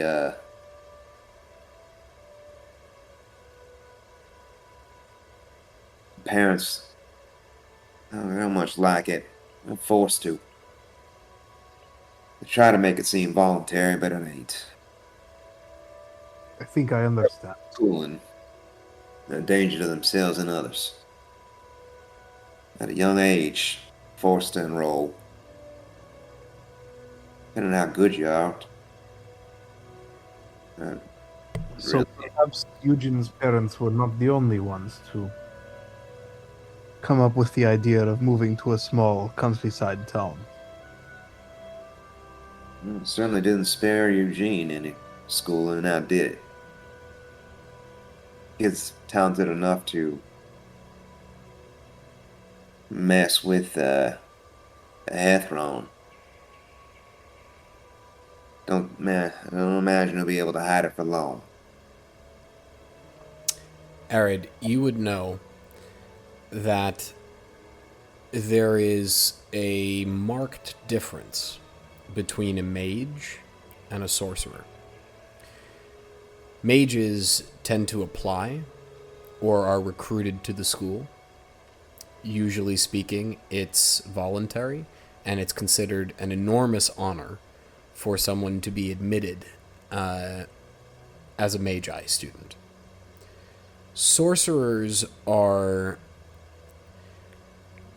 not frowned upon in Cold Rock by High Elven society, but you know that most High Elves don't tend to be sorcerers, they tend to be magi. You know that Dark Elves, drows, tend to be sorcerers. Given the conflict between High Elves and Dark Elves over who knows how many hundreds of thousands of years on the elven plane of Sindaris, you know that there's some angst between magi and sorcerers for that reason and that reason alone. For sorcerers, was my guesswork correct though in terms of Yes. how they're treated and that they're Yes. forced to be schooled? That's Can I ask absolutely correct. Can I ask a quick question about that though? But and hopefully this is just a quick lore clarifying question. But magic didn't exist, or did it exist in the human plane? Because sorcery is sort of an inherent it's a lineal thing. You, Takali, you would go ahead. Oh, I was just the main question I'm going to ask is: are there human sorcerers, or do human sorcerers exist? And was that an effect of the thing, the arrival? Magic on the earthly plane is an effect of the arrival. Arcana had not found its way to the earthly plane. When the portals opened because of the instability on the elven plane, it's a bit like pulling the tap out of your bathtub, right? Or the plug out of your bathtub. The water just drains into the drain. So it's a bit like that. High pressure to low pressure environment. Roll a history check for me. Holly or both of us? Takali. Would it be acceptable? Would it be appropriate? I'm not engaged in the action. I'm just history. Normal. It's just to see if you have the general knowledge. 12 to 17. 17. You know that the Arcan, head of the High Elven Society, obviously mage, of no mean repute, took an apprentice. That apprentice was human. And she showed a great amount of natural magical prowess. It's not clearly stated that she was a sorcerer, but it's implied that she was. I imagine that the first human magic wielders were sorcerers. Yeah. Correct. Cool. Correct. Okay. You also know that one of the reasons for the second arrival war was that the Magus Arcana kept it secret that humans could become mages. They didn't tell anyone that. So, as a result, humans stayed poor and elves stayed rich. And one of the stipulations when the second Treaty of Seers was signed was you need to open a mage school for humans. Right?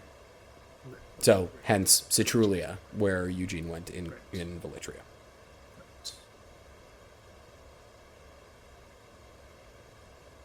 Cool. That's a bit of world lore right there for you. What else would you like to do with your evening? Your drinks arrive, should you wish to drink them or have more. Have a drink. I'll ask around at the tables and see if anyone else has anything else to say about the tower. Looking for legitimate tales, but listening to the fanciful ones as well. Just anything you can get out of them. You get a couple different versions of the story. One version is that it appeared in the middle of the night and fell out of the sky and landed on two farmhands. One version is, they got shocked while they were attempting to loot from it. Another is, another person says that they managed to get to the tower and they've been inside. And they said it's a whole different dimension in there, and it's like there's wealth beyond imagining, but no one is brave enough to go back. They even show you a gold coin that they have. They say came from inside. Well, when the coin is proffered, may I have a closer look? No, I don't think so.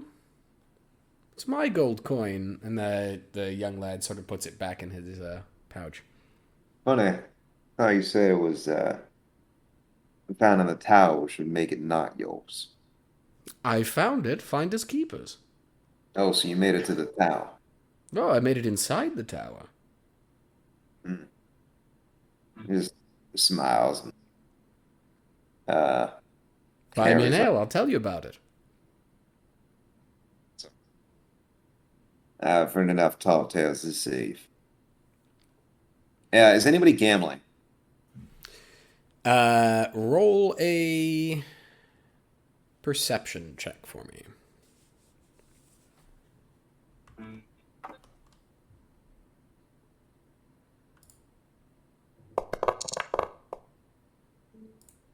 Okay, that's a 10.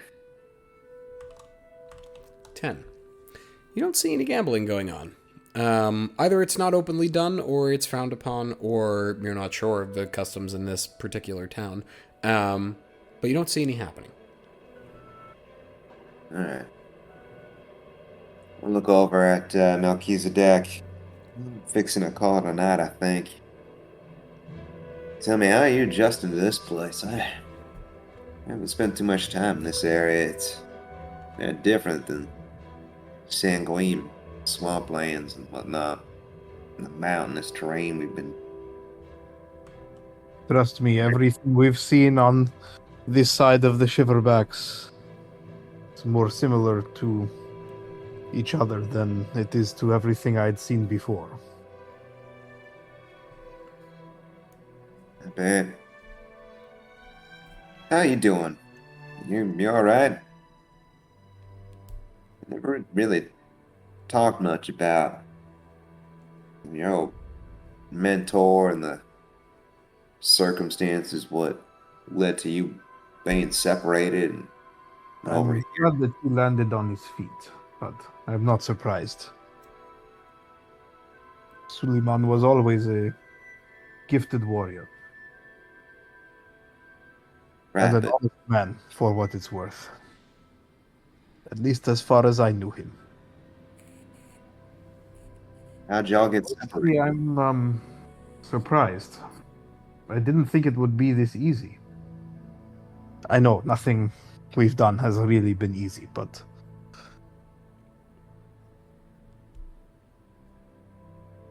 it does feel like an uncommon stroke of luck, does it not? Us finding each other. The things we've pulled off. I've not known life to be this gentle.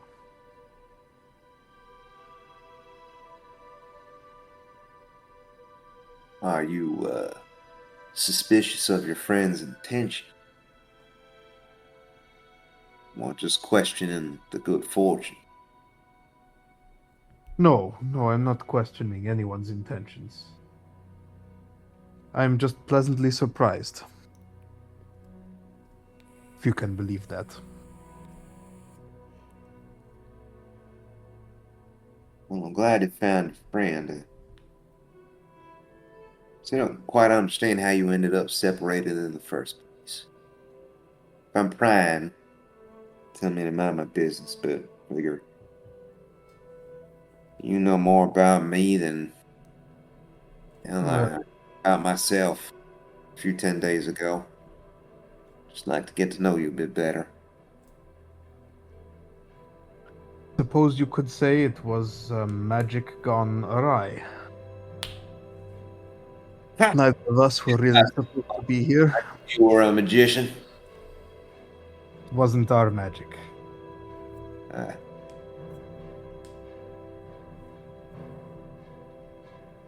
Do you know how the Zudani do battle? I just assumed you all had those fancy crossbows. Some of us do, yes. Mostly the advanced troops. The ones that the Zudani mages send through portals behind enemy lines. Behind They're enemy. lightly equipped because the generals don't expect us to come back. At least not most of the time.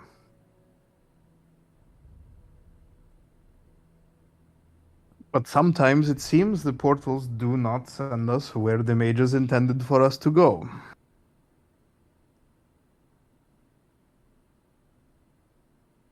Maybe I'll tell you the rest of the story sometime when Eugene might be able to tell me what the heck happened. Not that I wouldn't seek your advice, but he seems to know a bit more about portals than you do. Sure. Defer to him. But you're a scout then for an army? Are you I was a soldier, yes. Suppose I am still a soldier. does this not count as desertion? What are you doing with us? I mean, I appreciate you being here. Don't get me wrong, I don't know much about soldiering either. But I am not sure that desertion is quite an extreme enough word to describe the crime of which I am guilty. Bear just takes a big gulp of ale. Wow. Taps him on the shoulder. Your secret's safe with me. I appreciate you sharing that. As far as the rest of the world knows, I stepped into that portal and I never made it back. Nor did Suleiman, or the rest of our troop, and I think I'd like to keep it that way, at least for now.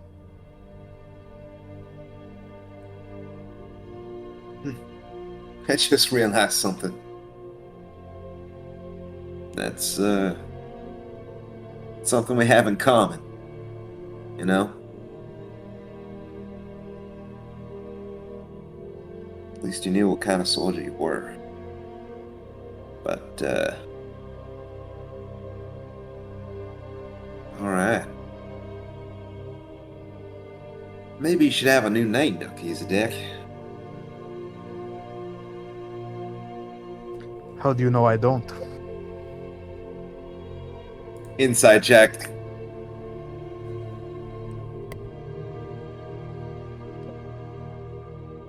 Go right ahead.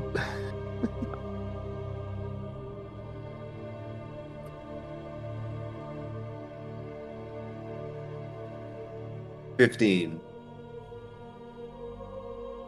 I'm going to roll something. Not gonna say which it is. You can change it to if you want. Jess, you can change it to private.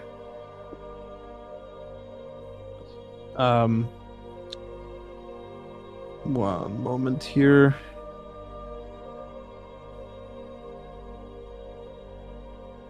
Well, luckily for me, my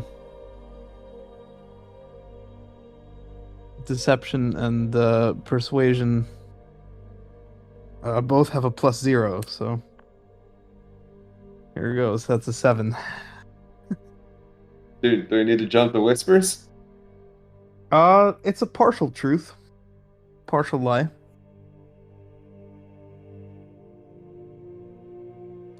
You get the sense that his name really is Melchizedek and has been for a long time, but that's maybe not the whole story.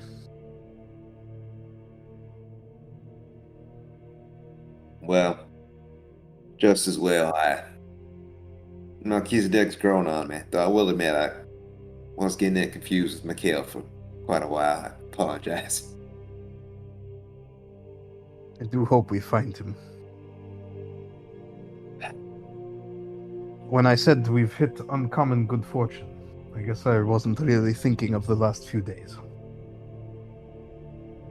I'm truly worried we're not gonna find him. Doesn't sound like he would have made it to the tower. At least somebody would have heard about him trying. I suppose we will not know until we make it inside.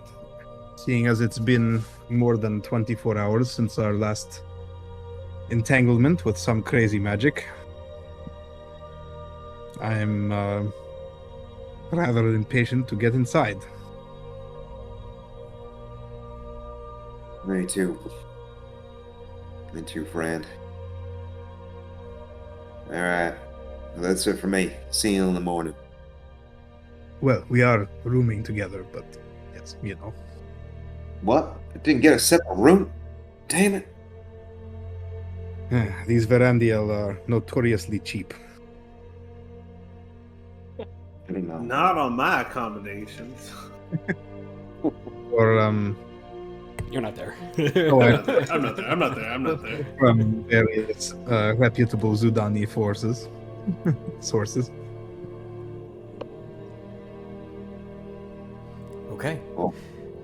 The evening passes, the three of you in your various rooms in the tavern. Eugene, for you at home. Is there anything you'd like to accomplish while you're at home, Eugene? Other than a long rest? I mean, just talk to my mom and try to tell her about what happened, and like as I try to like not tell her about like things related to the Sanguimancer or even related to the mayor being a vampire. He like starts to realize he doesn't know what he can't tell her, and he just starts to get really emotional, and like she can tell and he knows she can tell. Go ahead and roll a deception check with disadvantage for me. Disadvantage because your mom knows you real well. Yeah. Oh, two bad rolls. What's it, 3? Can't lie to mama. You can't lie to mama. She rolled No, a- no, no. She Yeah, so- doesn't seem to contradict or pry. You do notice she has a bit of a worried expression on her face.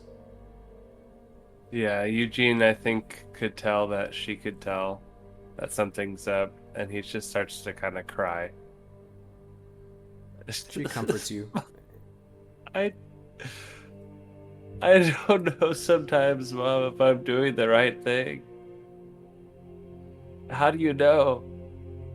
You don't. That's the thing. You just gotta listen to right here. She points to your heart. That won't ever lead you wrong. Oh, God. I wish it was that easy all the time. Does it always feel that easy, you know? Out there, you know? It's different out there. Believe me, I know, Eugene. Seen my fair share of the world. Met my fair share of people, too. I'd say it's a 50-50 split between ones who... well, the good ones and the bad ones. I think you're a good one. But we're all a mixture of everything, aren't we? I ain't proud of everything I've done in my life. But I'm proud of you.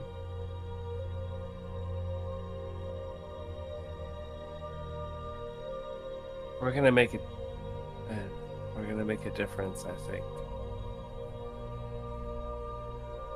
That's my boy. He just pinches your cheek.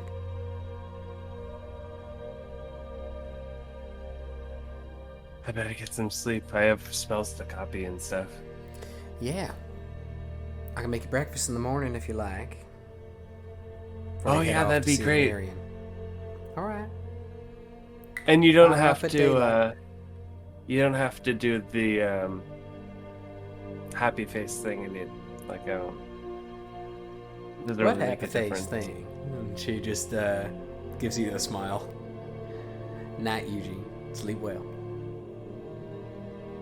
Good night, Mom. You notice she leaves the room, your room, and closes the door. You note there's a shadow under the door, and just like she always did, it's about a minute before between when she closes the door and walks away, just stands outside your door for a moment.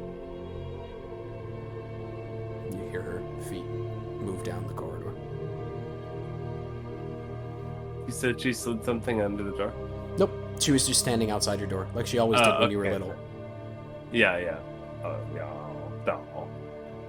All right. Yeah, that's great. And then I will kind of like copy spells and like just kind of get emotional and like cry into my spell book about like the Thankfully, decisions it's I magical. made and how I can't be honest with my mom.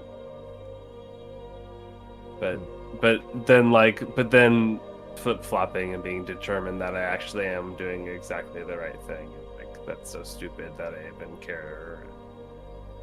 Yeah. Quiet and calm eventually comes to you, a sort of clarity, and you fade off to sleep. You all achieve a long rest. All right. You wake to the sounds of birds chirping and people bustling outside the windows of the inn. The farm has come to life, Eugene. You hear the farmhands calling to each other and the squealing of pigs as they're fed first thing in the morning. What would you like to do with your day? I want to go out and see the pigs, but we don't have to roleplay that. I mean, you know. We'll skip the roleplay with the pigs. We'll say that you did it, and the ones who are not dinner, we're happy to see you.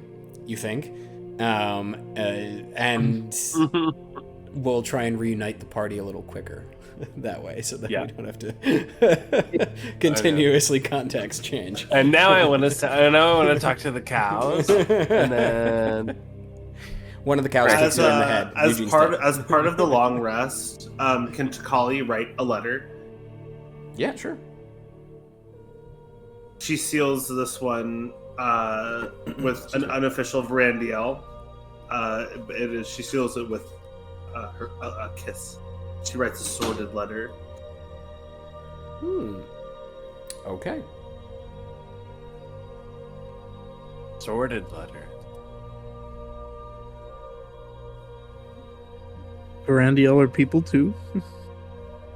Takali will probably also be one of the first to be downstairs also in the morning, waiting for you guys to come out of your room.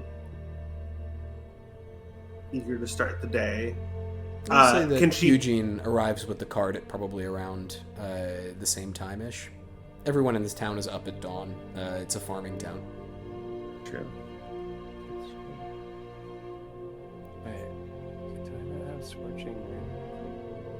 Well, how was your accommodations, fellas? Were they up to par? Thank you for paying for the room. And notice you had your own. But was appreciated. Thank the Varandiel, hon. Don't thank me. I didn't pay for it. You didn't even pay. Why didn't you get it? You know what? Never mind. My room was okay. I wanted the clock to tick, but the dang thing didn't work.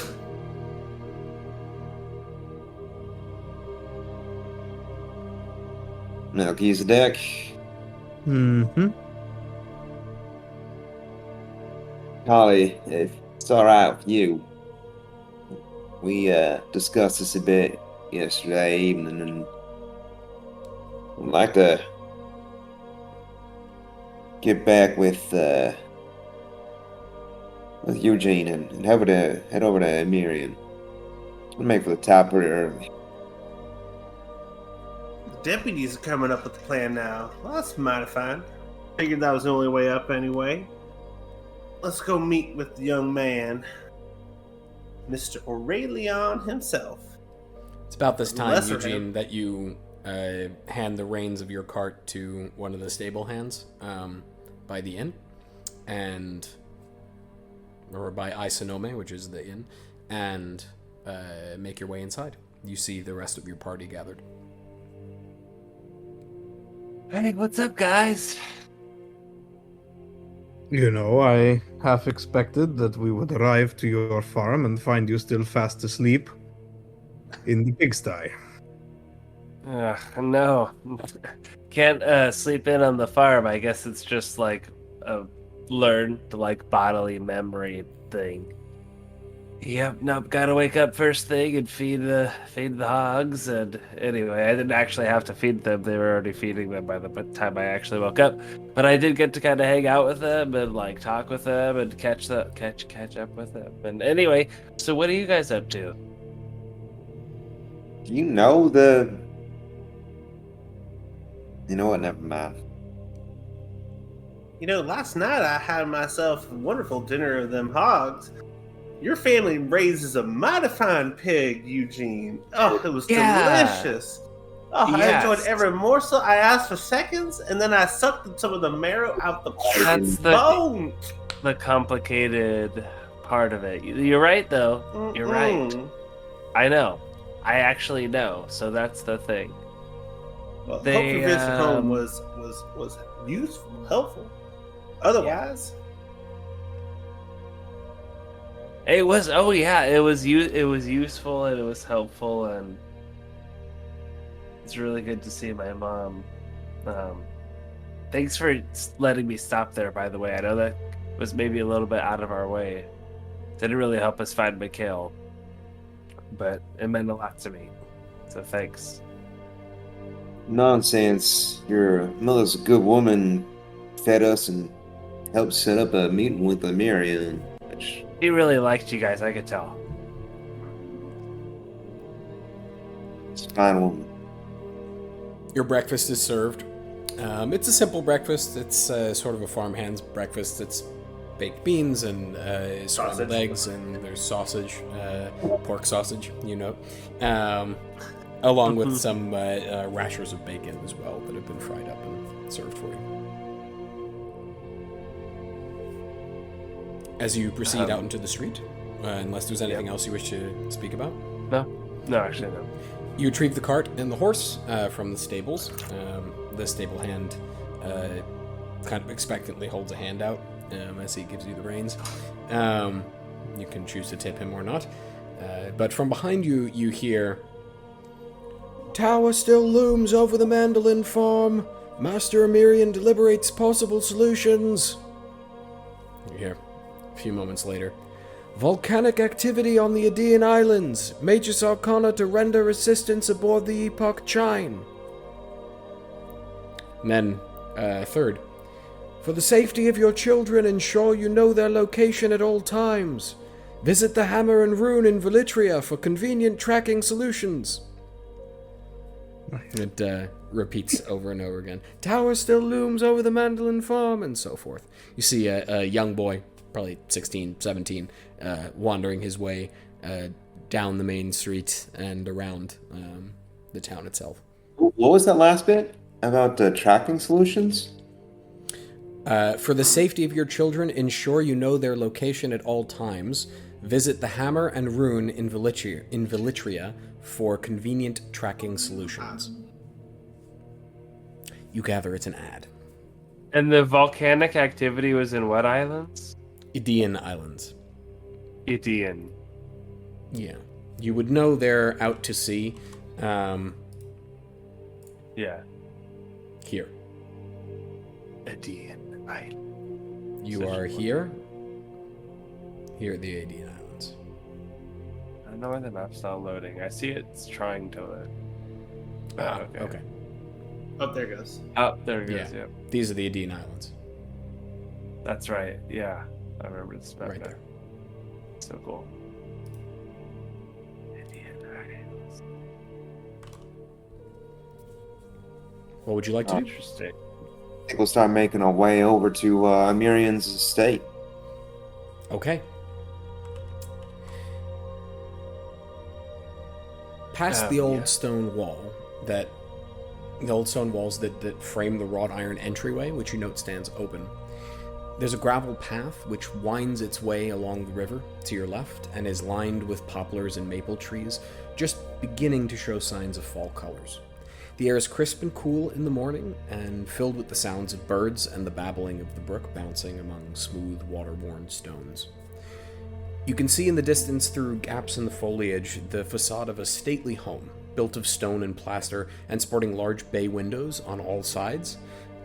It stands 3 stories tall and is winged in such a way as to provide a view of the river and the extensively manicured gardens. As you arrive to the front, there are no people about. The estate is perfectly groomed. There's a long marble walkway that leads out into the gardens, which are rather beautifully done. Some of the hedges take the shape of animals and people and so forth. The main entryway is up several flights of steps, outdoor steps, which are wide and rectangular in shape. You can approach from all angles. As you knock on the door, you hear a sort of like pitter-pattering of feet behind it, and a just a minute, I'm coming. And as the large, probably 12 feet high wooden doors open. And you look forward and you don't see anyone, until you realize that the person who has opened the door for you stands about 2.5 feet high. Their nose is slightly scrunched a little bit, and they have somewhat beady eyes, which are rather large for being so beady, and no pupils, or no irises at least. Their eyes are all black. Well, hello! You must be the guests here for Master Emerion.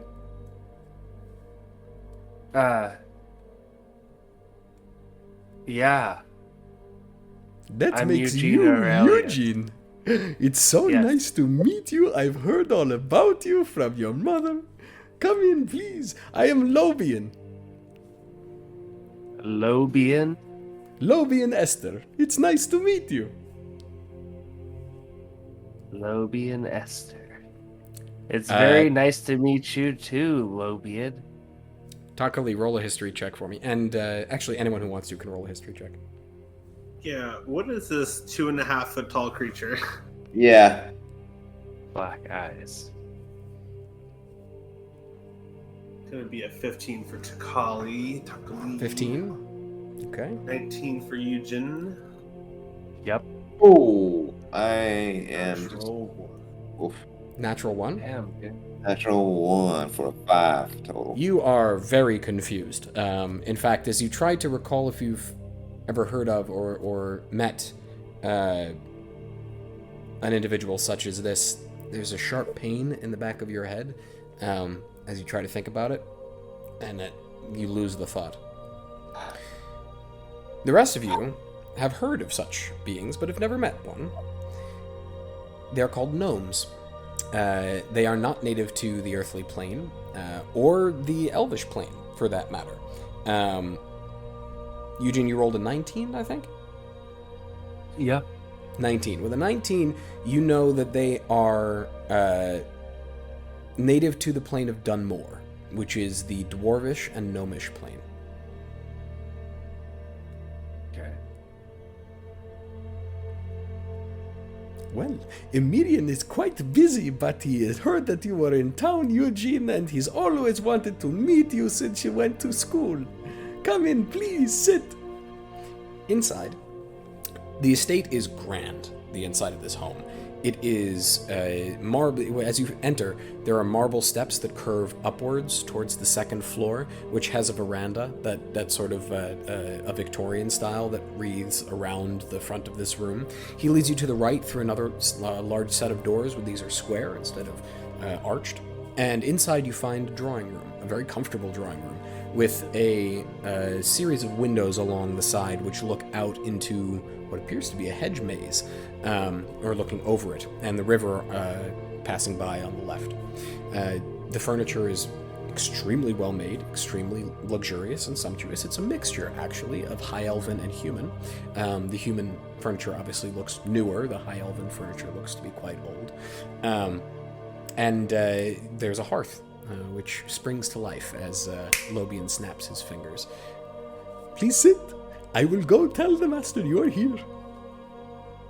Oh, what a good day it's going to be. As he sort of traipses his way out of the room. As he passes you, Mel, you kind of roll a perception check for me. Mm-hmm.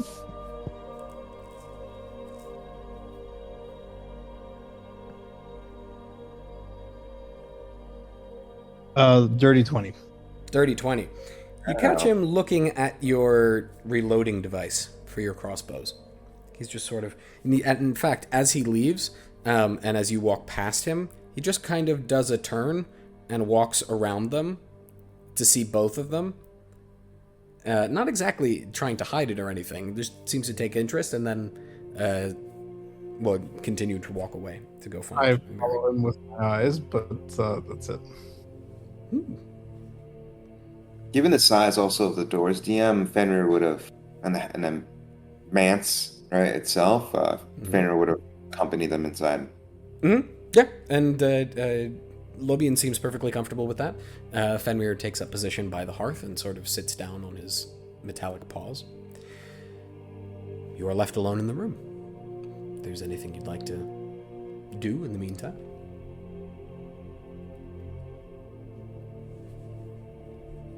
Is there any, I will take a look to see if there's any sign of magic at play, without cast and detect magic, is able to discern anything from the surroundings?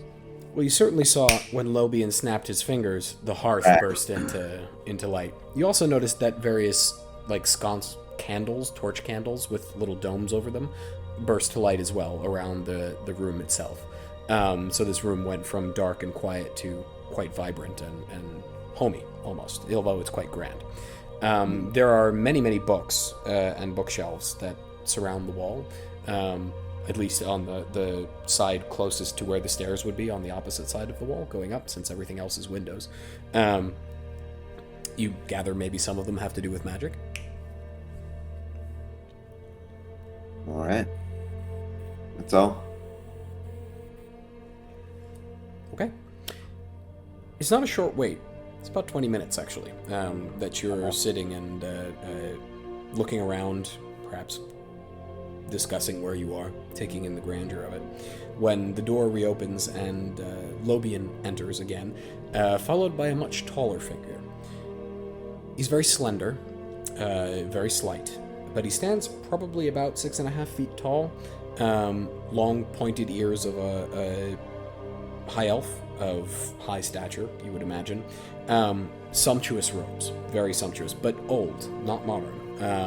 You don't recognize their origin or where they're from, but you recognize that they are high elvish. There are runes around the collar, which stands high, probably about to the middle of his head, and his hair is white, but falls past the collar, almost down to his lower back, and is tied off in knots at various points as it falls down his back. And you notice as he turns and his hair swings, hanging from each of the knots is a small metallic rune that is tied into it.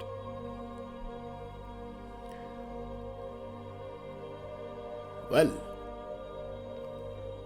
I cannot say that I expected to meet anyone today. But then I heard from an old friend. Which one of you is Eugene Aurelius? That be me? Sort of timidly raising his hand. Your mother speaks highly of you, and I heard that you completed your schooling in Velitria. Yeah, that's right. I graduated top of my class. Congratulations. There is a time where I might have thought humans would not be capable of that. Yeah, well, Just sort of a walks lot of over people. and sits down in the grandest of chairs with his back to the hearth. Now, my name is Emerion. I've been here for many years. I can answer your questions if you have them. but I have one of my own. Why have you interrupted my morning? Well, Master Emerion, we're wondering what's up with that tower, and we want to help it go away. Basically. You are here for the tower. Well, you see, it's right next to where my mom lives. You see, our farm is right next to the Mandolin farm where the tower popped up, and I just don't feel like it's safe to have her there. It killed those two people, and... Yes, and Well- neither of them were named Aurelius. I know, but... It's not good for Somerset. It's everyone's... I would agree. I Eugene, think we gotta have get the best rid of it. interests of Somerset in mind, and I always have, despite what the common folk say about me. Very curious, Master Emerion. How did you come by all this land? It was given to me a long time ago. Whose land was it to give to you? And have you 283 years ago, an Arcana storm wiped out the people who lived here. I settled and rebuilt it. I spent a good amount of my own currency to do so. In return, the Velitrian Grand Council, newly established at the time, and the Magus Arcana, not so new, but new to this plane at least, agreed that this land should be mine.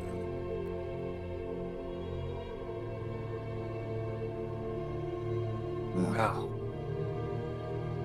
That's mighty generous of him, though I imagine you certainly earned the right to request it by more than you just simply arriving. When I was here, there was nothing but a wasteland. It took 100 years to rebuild all this.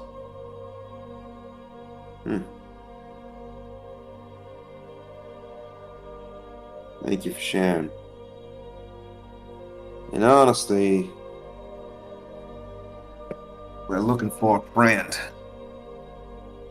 who takes an interest in Arcana storms in particular. I think we might have gone to this one. But we come in the company of Hethron Valandri. He gestures over to Kali. He nods to you. It is our intention to settle this disturbance for you, while also seeking our lost compatriot. We are the foreman. I'm not sure if you've heard of us. I heard a crier in town. Imagine maybe news of some of what we've done might have reached your ears. It is possible that I have heard of your works and do not know that you are attached to them. Known as the foreman. I have not heard this name before. Where have you been? What makes you think that you are qualified to take on a tower such as this? There could be anything inside. We've dealt with quite a few ruins of arcanic instability and sanguine. I have heard Yeah. news of Sanguine, and that there have been shipments of iron moving out again. Am I to understand this was you? Yeah, exactly. Well, and our friend. Not me, of course. Yeah, no. Hethron here is just... Look at me as a companion of sorts. I'm just shepherding in these younglings from place to place. Shepherding. Maybe I owe them Yeah, one. shepherding is good. Shepherding. Aye, but shepherding where? Tell me, Hethron Takali. If a man strikes you, what would you do? Well, that's depends on the man. Is it a small man, unworthy of combat, or is it a large man to which I am injured? Either way, I suppose I turn the other cheek. For any man is below my blade. He smiles a little bit. I think you and I might see eye to eye. War makes corpses of us all. Eugene, as much as I would like to give you permission to see this tower, if anything happened to you, there would be hell to pay. Not for me. Well, indirectly. I would not want to see your mother hurt. The loss of children is devastating. Well, then supply us with men, with reinforcements. With all due respect, Master Emerion, I do mean that. Contrary to others who say that and offer insult. Eugene is not a boy, but a man. Say you haven't heard of our accomplishments, and that's fact.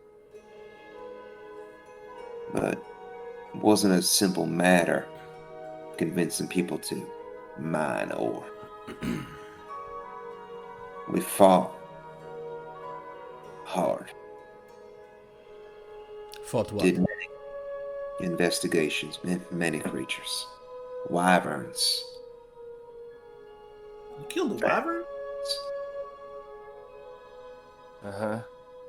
And bandits. And what is Shadow again? Vampire. Braxa. Bruxa. Bruxa. Excuse me. Bruxa. Bruxa. You fought a Bruxa and lived. She's actually our friend, but Well, it turned out, but at first she You was trying to fought the kill us. Bruxa, lived, and then befriended her? Yeah. I do not know if you are liars, you are crazy, or you are lucky. Yes. Good answer. Roll a persuasion check with advantage, one of you, please. I think, in this case, Arid, since Arid is doing the talking. right. See. Come on. All right. There you go. That's good. There we go. 18. It's a dirty 8. He stands, and you see him just turn to the fire and stroke his chin.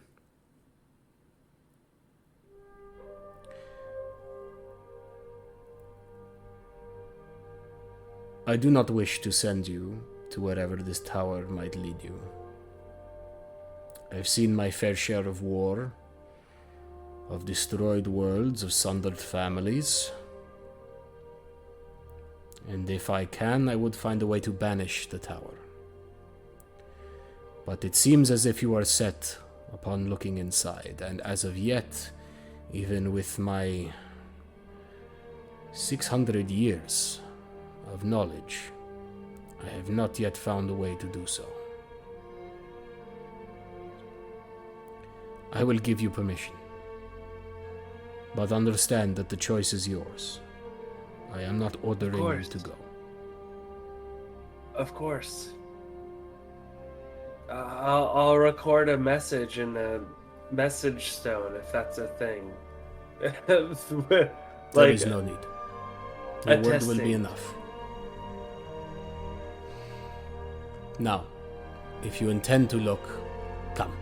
And he stands up from his chair. It's almost like he doesn't actually push himself off the chair. He just kind of up to his feet, and he strides out of the room quite gracefully. Follow, please.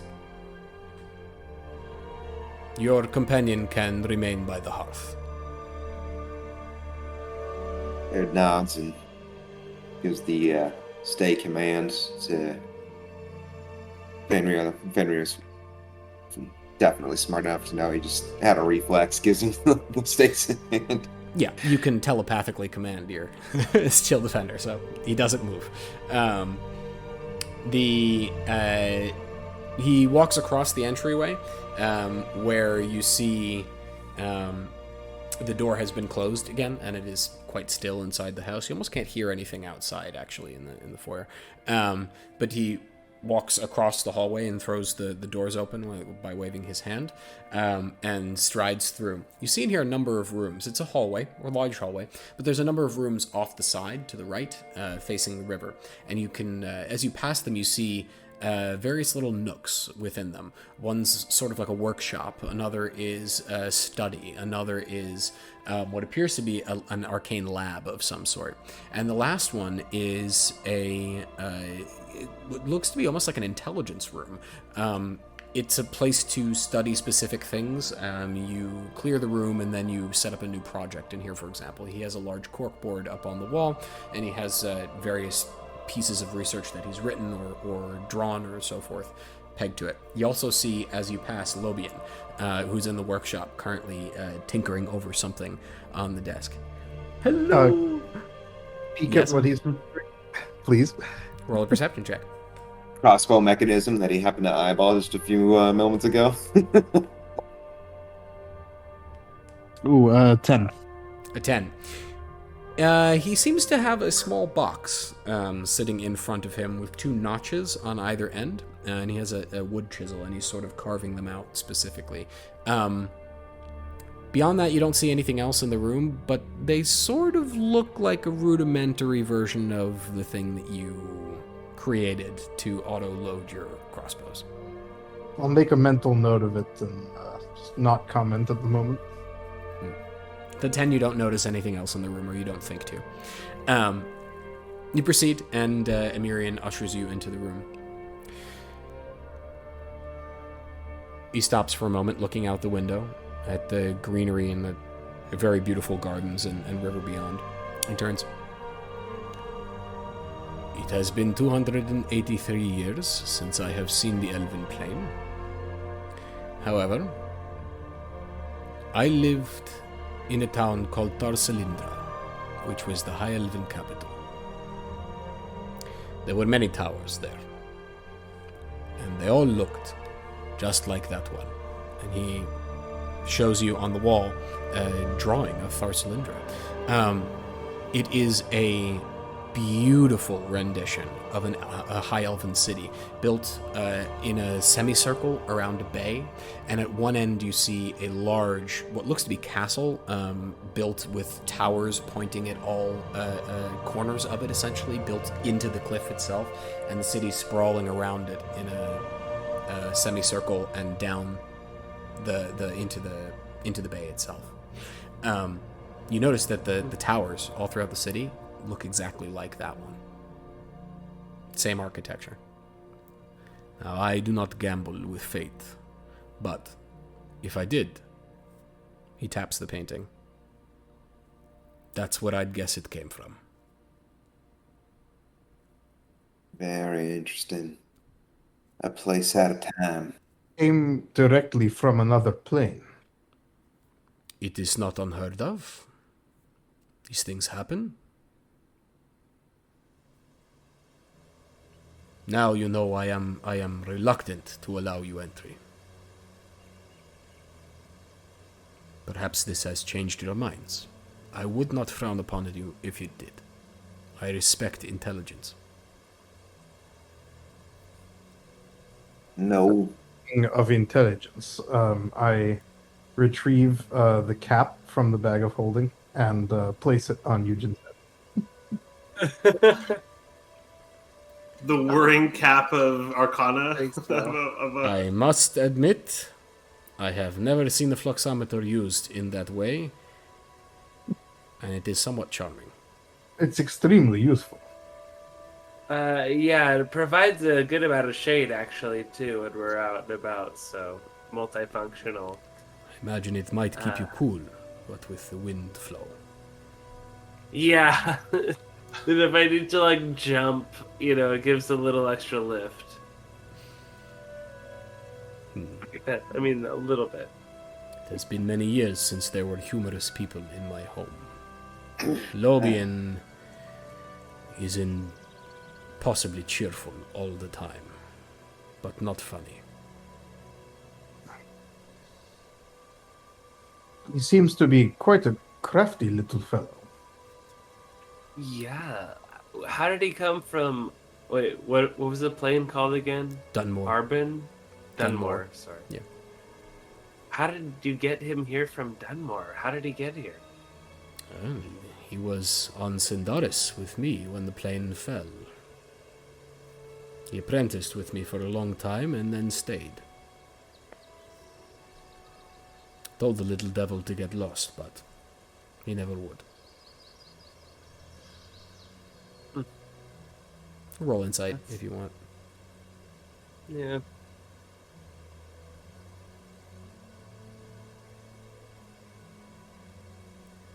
What? 14. Emerion likes Lobian.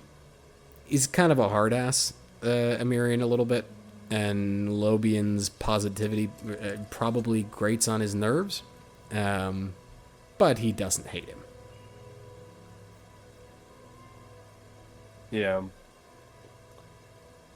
So, Yeah. Well, I think it's cool that you guys have each other. I'm pretty lucky, actually. I don't think that many other people were that lucky. yes, I once had a wart on my hand, and I felt lucky to have it. Kind of cracks a little bit of a smile. You remind me of one of the professors back at school. I won't ask which one, since I know them all. Now, this tower could be anything. It could be a dungeon, it could be a prison, it could be a mage tower, it could be someone's home. I do not know what it is. And then there is another problem. If you get near it, it shoots lightning at you. Not uncommon. A lot of towers have defenses that were activated when the plane fell into the void. The city was overrun by undead things. But you need a way to get past that. So, put your heads together on that one.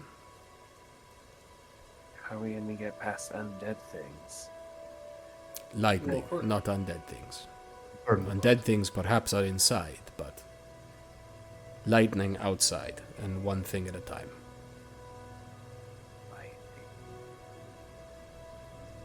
Perhaps I might be able to build something to draw the lightning away. Yeah. Lightning rod. Nobian working in that workshop. Give me some time, maybe we can build something to draw. If it's attracted to, I'm not sure exactly what would draw it, but you know, Well, lightning is attracted to metal, right. but anything near that metal will be damaged by it. Right. What if we approach the tower inside of a metal cage? Or You would have to hold the cage somehow, and if you were holding it, or anywhere near it, you would be damaged by it, certainly. Or just have a metal rod placed somewhere and we go away from the rod.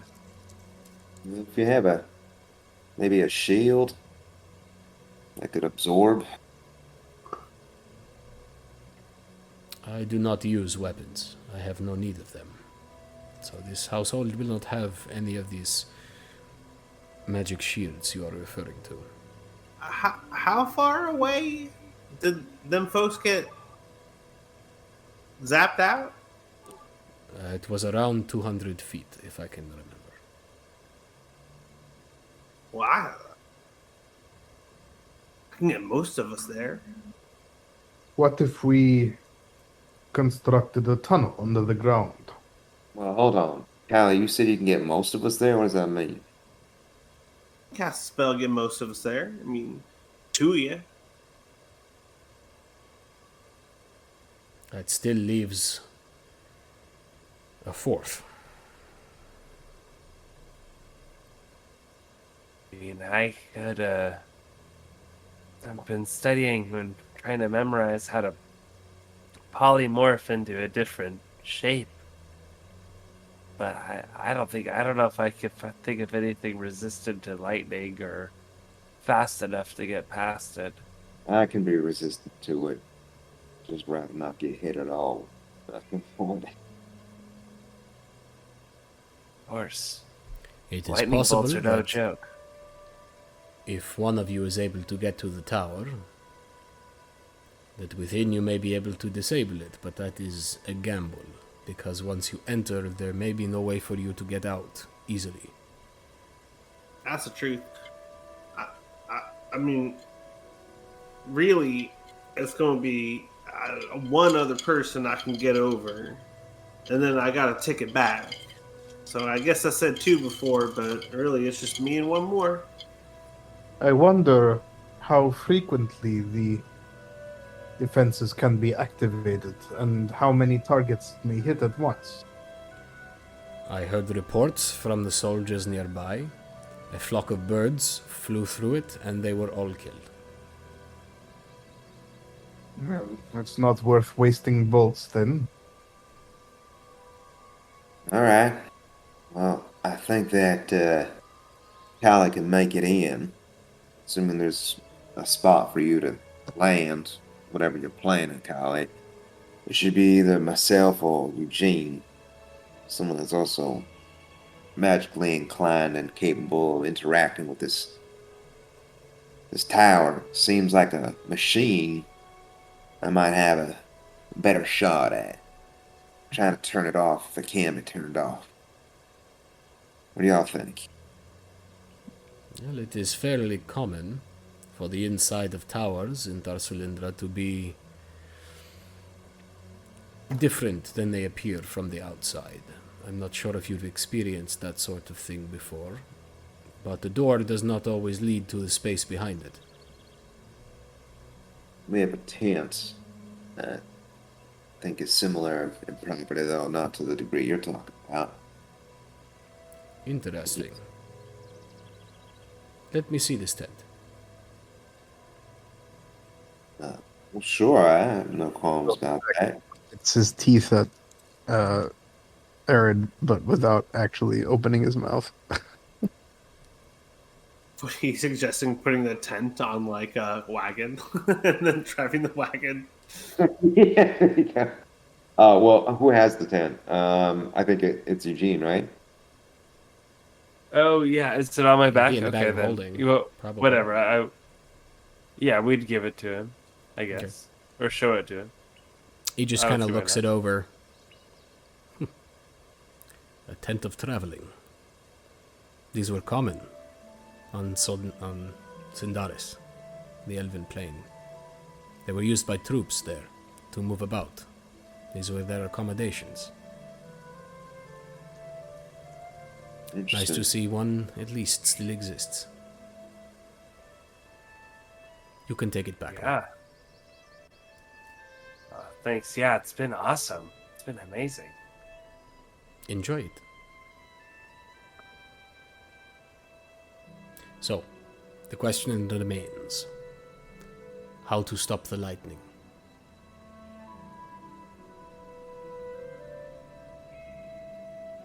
I can get Lobian if you think he would be helpful.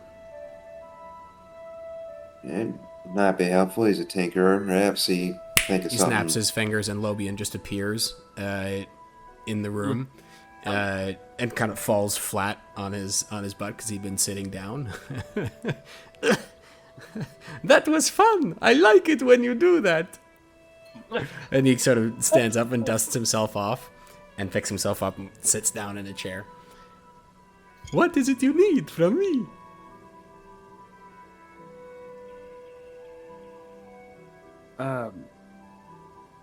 We are trying to Well- figure. Go ahead, Eugene. No, we're trying to figure out how to get rid of the lightning, how to disable it, or how to distract it, or How to approach the protect tower yourself. without being hit. Right. exactly. Ooh, interesting. Interesting challenge. I have been thinking about it. I thought maybe something metal. But then you would have to hold the metal, and that would be a bad day for you. Yeah. But what if you didn't have to hold the metal? What if somehow you could, with enchantment or through some other means, get the metal to go along with you? It weighs less than 5 pounds or so. Maybe, are you capable of casting mage hands, Eugene? Yeah, I am. That would work. If I can make something less than 5 pounds, it has to be big enough to attract the lightning, though. Yeah, that's true. But also, how far does lightning spread when it strikes? I can only cast my mage hand 30 feet away. I don't know. Well, perhaps we could test it. The only way to test it would be to put something near it. I don't want to be it. Yeah. Oh, man. My offer still guess- stands. I think Kylie's suggestion is the best one. I can protect myself from the lightning. If I need Would to. be wise to approach with at least a backup plan. The backup plan is I try and rush it. Use my resistance to the elements to What harm could it really be? Lobian, I was thinking... if you have a large spool of thin copper wire, we could draw it through a small hole, create a kind of corkscrew shape.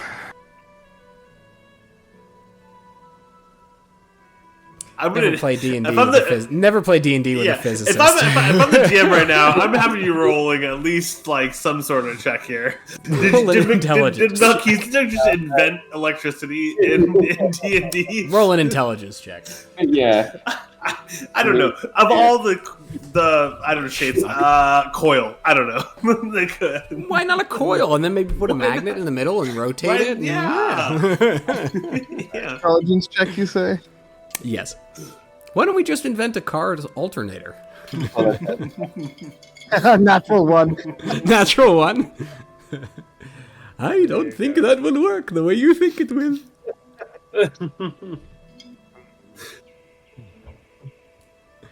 There's something there. And thus the Age of Light was born. And thus the fantasy world that I spent 7 years building was saved from the modern age. Okay, Oh. lights. I suppose we will have to stick to magic after all, then. I think Callie and I should rush it. Callie should do whatever she is going to do and bring one of you and two of you, and I'll rush through and see if I can make it there before being burnt to a crisp. I mean, I could polymorph into something really small and like ride along in someone's pocket. What you're planning, will that work, Callie? Does that work with, are you dimension dooring? Does. It was be I dimensional. think it counts as a separate person. I think Oh, it's a wait. separate person. Yeah, it would be. Dimension it'd be door creatures. also. I got. Well, shit on a forgot. stick, son. Why? Oh no, I forgot because I just recently added it from the. Now you do spell some book. good math in that Cetrulia school. If you can bring 1 + 1, what is that number? I can bring 1 + 1, and that equals 2. I did not prepare it, but we haven't. We just started our day. We could say that I did. Wait for tomorrow, too. All right, take a day Yeah, to prepare. we can Wait for tomorrow. Yep. What's one more day for Mikhail? I must Have we- admit, that sounds like a better plan. Yes. Well, Yeah, Why I don't forgot we- that I had copied that spell into my book. Sorry. Why don't we spend the day walking the perimeter, learning what we can from the outside, and then on the morrow, when you wizards are capable of transporting us,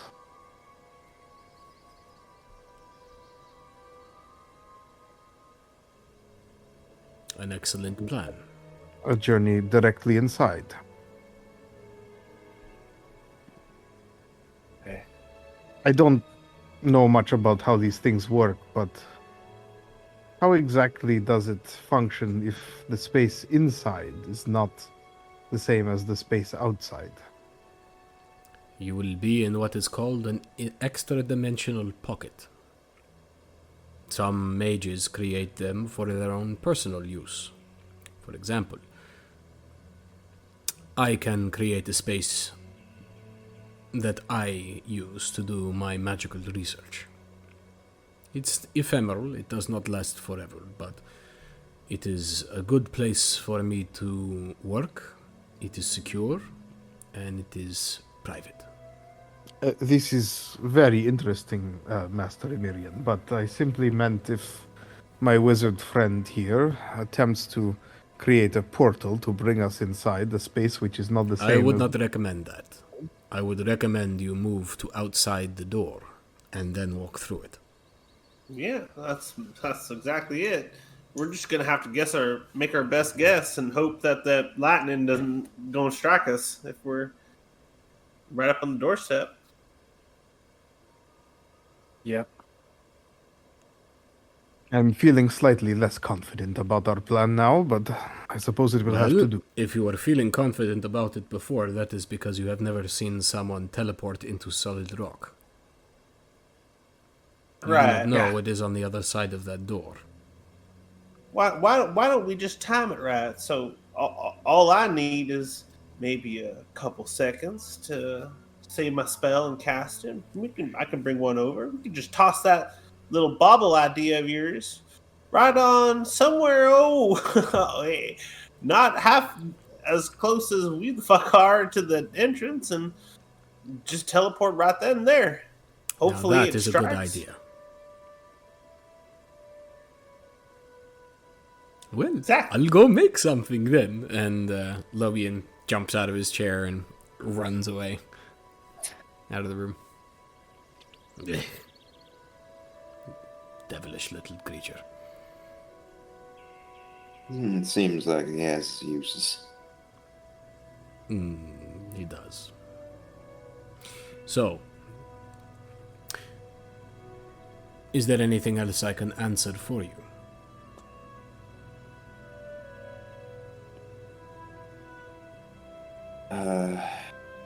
No, I don't suppose. I asked some of your men earlier if they had encountered our friends. I rarely encounter anyone. Would you can you say for certain that no one else has approached this tower? No, I cannot, but there are no bodies around it. Did Fair manage enough. to retrieve the 2 farmhands who died with the use of magic. You were or were not able to? Were able to. Were.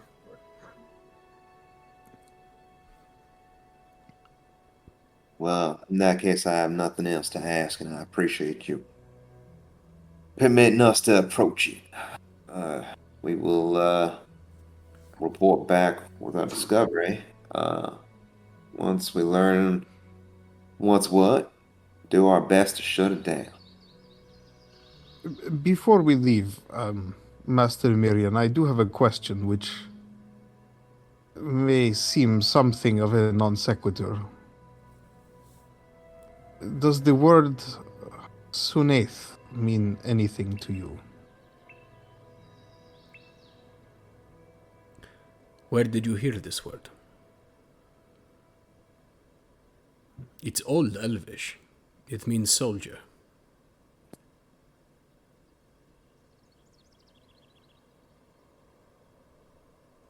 We encountered some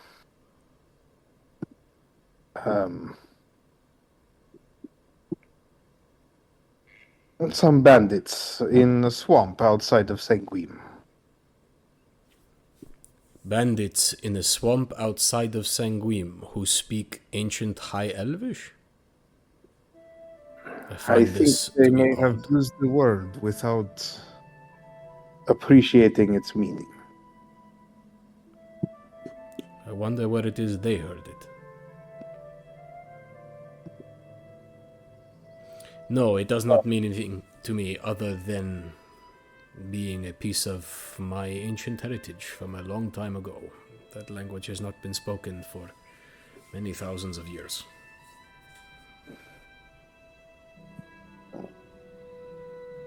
How about the name,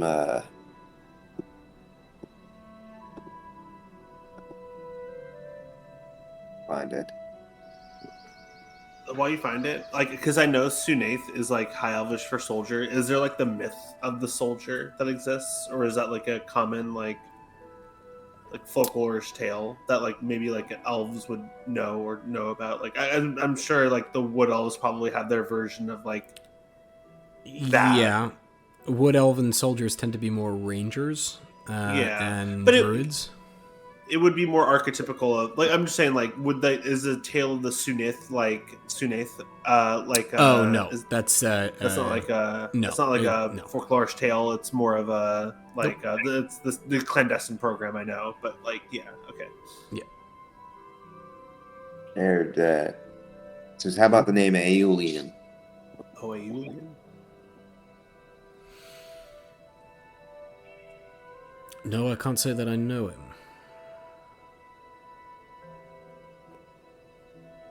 Sorry, this does seem a bit odd. Is this connected to the tower in any way? Not to my knowledge. Is this connected to your lost friend in any way? No, this is a personal matter. Thought you might have some knowledge given that there's some connection to the cataclysm. I'm afraid I don't. Sorry. You know, it's Well, makes sense. it has been a pleasure getting to know you all. Eugene, please do give my regards to your mother. I hope that she is well. She is. She actually seems healthier than ever. I am glad of this. Tell your father he should visit sometimes. When next you see him. Okay. Yeah, sure. Good. Well, my house stands open to you, should you need it. But do call first. You've been extremely kind, sir.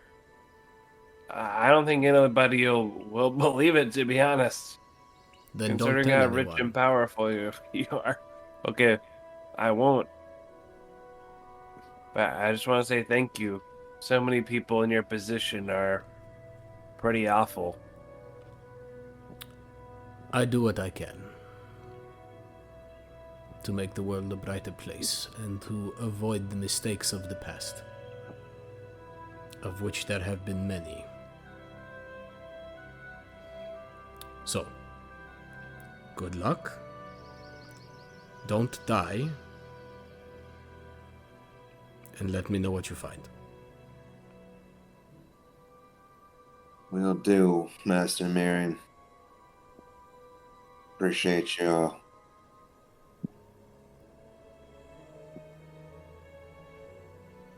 A pleasure. Lobian will show you out.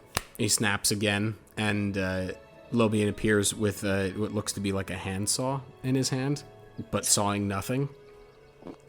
Oh! Did you need something? Show them out. Right this way, everyone. And he just sort of puts the saw down. Don't leave that here. Put that in the workshop. And he goes, oh yes. He picks it back up and he walks out, and you follow.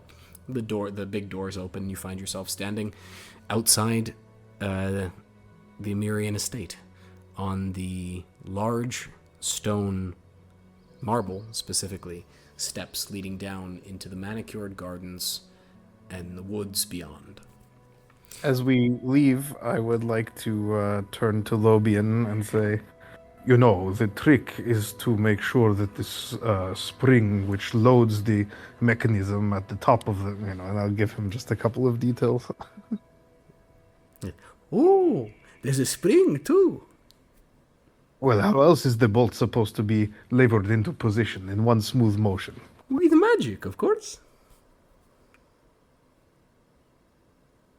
I give him a sort of confused look.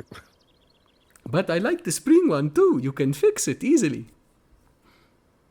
Yes, it's supposed to be field serviceable by non-magic folk. I will try this.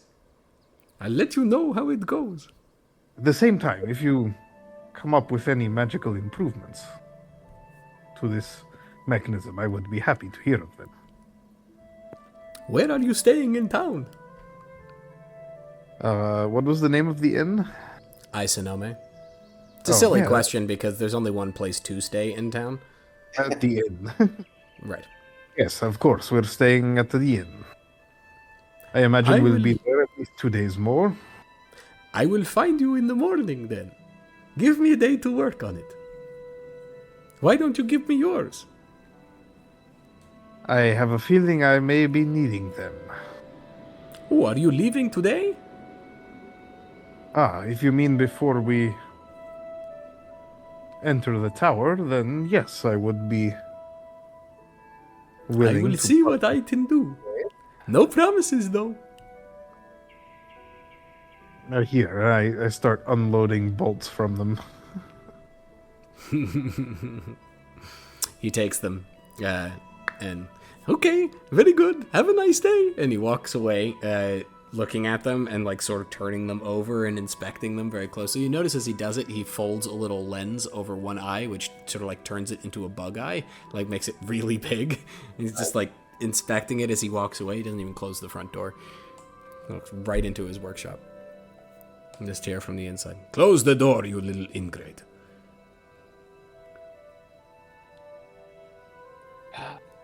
That fella has a tough life.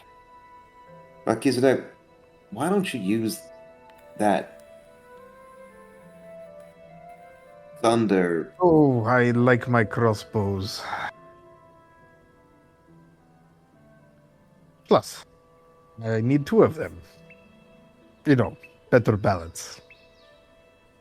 Well, it just seems so much more powerful. Is it? Do you not like the fact that it's magic? Because I made your crossbows magic. No, it's not magic that I object to. I'm very grateful for the enhancements that you have wrought.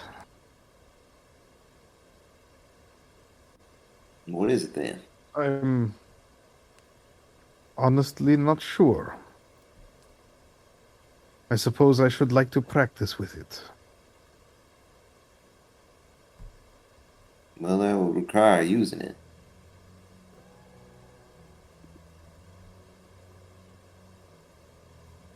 Does it bother you? Its origin? No, I don't think so. It is a tool, after all, and it has been useful. So far. Not as a weapon. You're right, I should practice with it.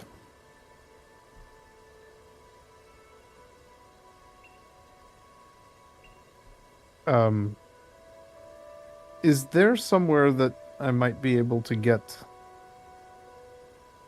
ball bearings in town? Or whatever it is. Eugene would know that, and yes, there is a blacksmith in town. Yes, there is. Okay, then if the rest of the day is open to us, To do with I as would you like wish.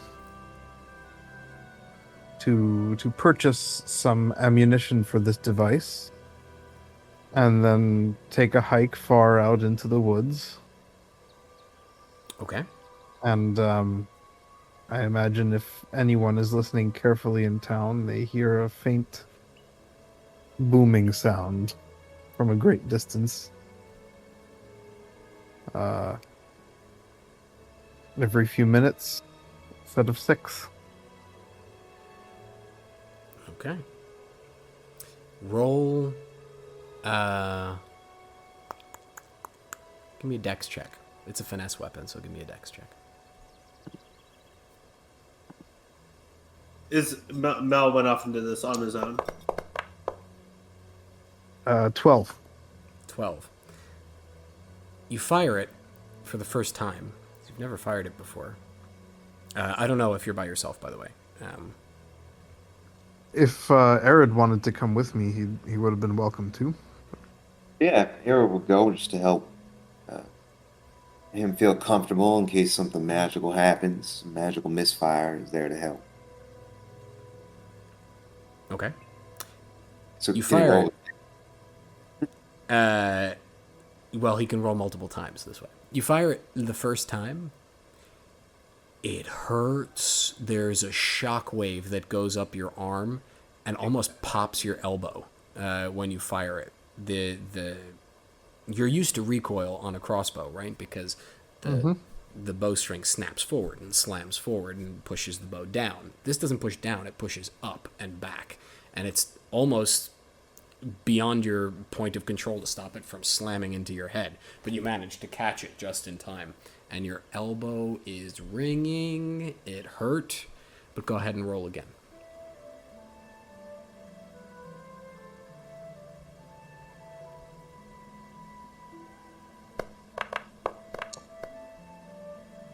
Uh, 19 this time. Notably better. 19.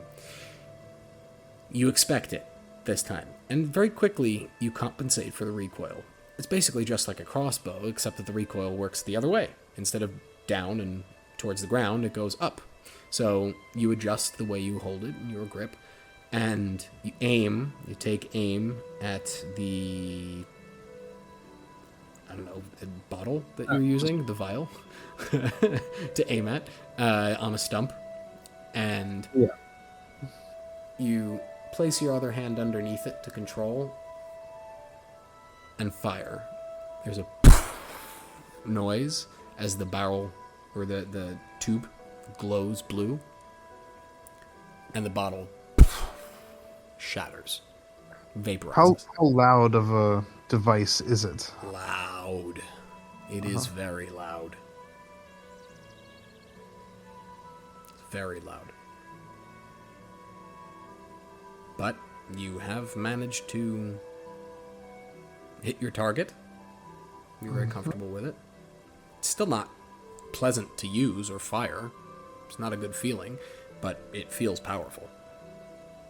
I'll practice with it for about an hour, I think, or as long as I can before my hands are tingling. Okay. And Okay. As we're walking back, I'll say, Erid, the device is powerful, yes, but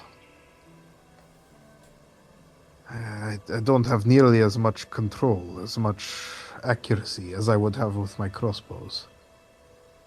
And it's so loud. I imagine it has its uses, but everyone would hear you coming. I don't know that we've been in a situation where they haven't seen us coming. He's a dick, to be honest with you.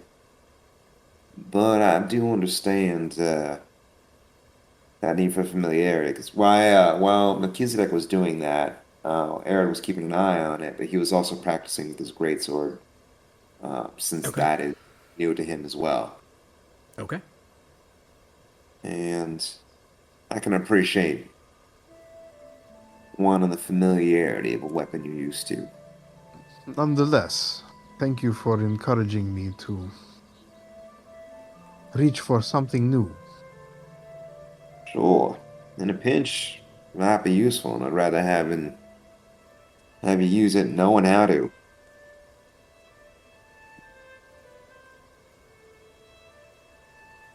And Imagine there are some who, by its mere appearance, might be compelled. eventually, I'm glad to see you getting over your reticence when it comes to magic. Well, we'll make a magician out of you yet. Just wait. On the walk back, I'm going to practice spinning Leviathan around my trigger finger. Is it loaded? No. Please. Okay. By the end of the walk, you do... You know what? Screw it. Roll an acrobatics check. Amazing. I make sure I get away. I said it first. I am not near him when he's doing What did this. you roll? He rolled a natural one. Oh my god. Why? But this is the first check. This is him at the start of his practice. Yes. You spin it, and there's an absolutely terrifying moment where you hear a click, and you realize that it was pointed at your stomach when you accidentally pulled the trigger. Thankfully, you specified that you had unloaded it first, so it doesn't go off. But you realize, if you're going to do that, probably want to be safe about it. Does it have a safety? No, it's a revolver. Revolvers don't have safety. Well, old The ones safety is don't. the hammer. Yeah. Unless you, yeah. That's why cowboys, by the way, used to carry 5 shots in their revolvers instead of 6. So they kept it on an empty chamber. That was a safety. But you make your way back to town, having almost accidentally disemboweled yourself, feeling slightly more confident in the use of this weapon. You arrive back at Isanome to find your 2 compatriots. Not sure exactly what they're up to, but we will find out next time on Shadows of the Arcan, because we're going to wrap up our session there. Right. All right. Nice. A means to entry. Yeah. Getting past Hurdle this 1. while. I will say, 283 years ago, the lands here were decimated. 283 is a mighty specific number. This man of the lands definitely got them because he caused the fucking Arcana storms. Bastard man. I don't know. That's- I mean, I do, but I don't. Mm-hmm. Why Aaron was asking. 283. He didn't hide it. He said, yeah, on the arrival. That was exactly when the arrival happened, was 283 years ago. On the arrival, which caused massive arcanic instability, I happened to find this land that was raptured by arcanic instability. That's why Aaron was giving him a hard time. Like, interesting. It's funny exact number. Mm-hmm. Shit. Well, thanks for playing, everyone. Everyone else, thanks for listening. We hope you had fun. We certainly did. And above all, we hope you have a magical night. Take care. Good night.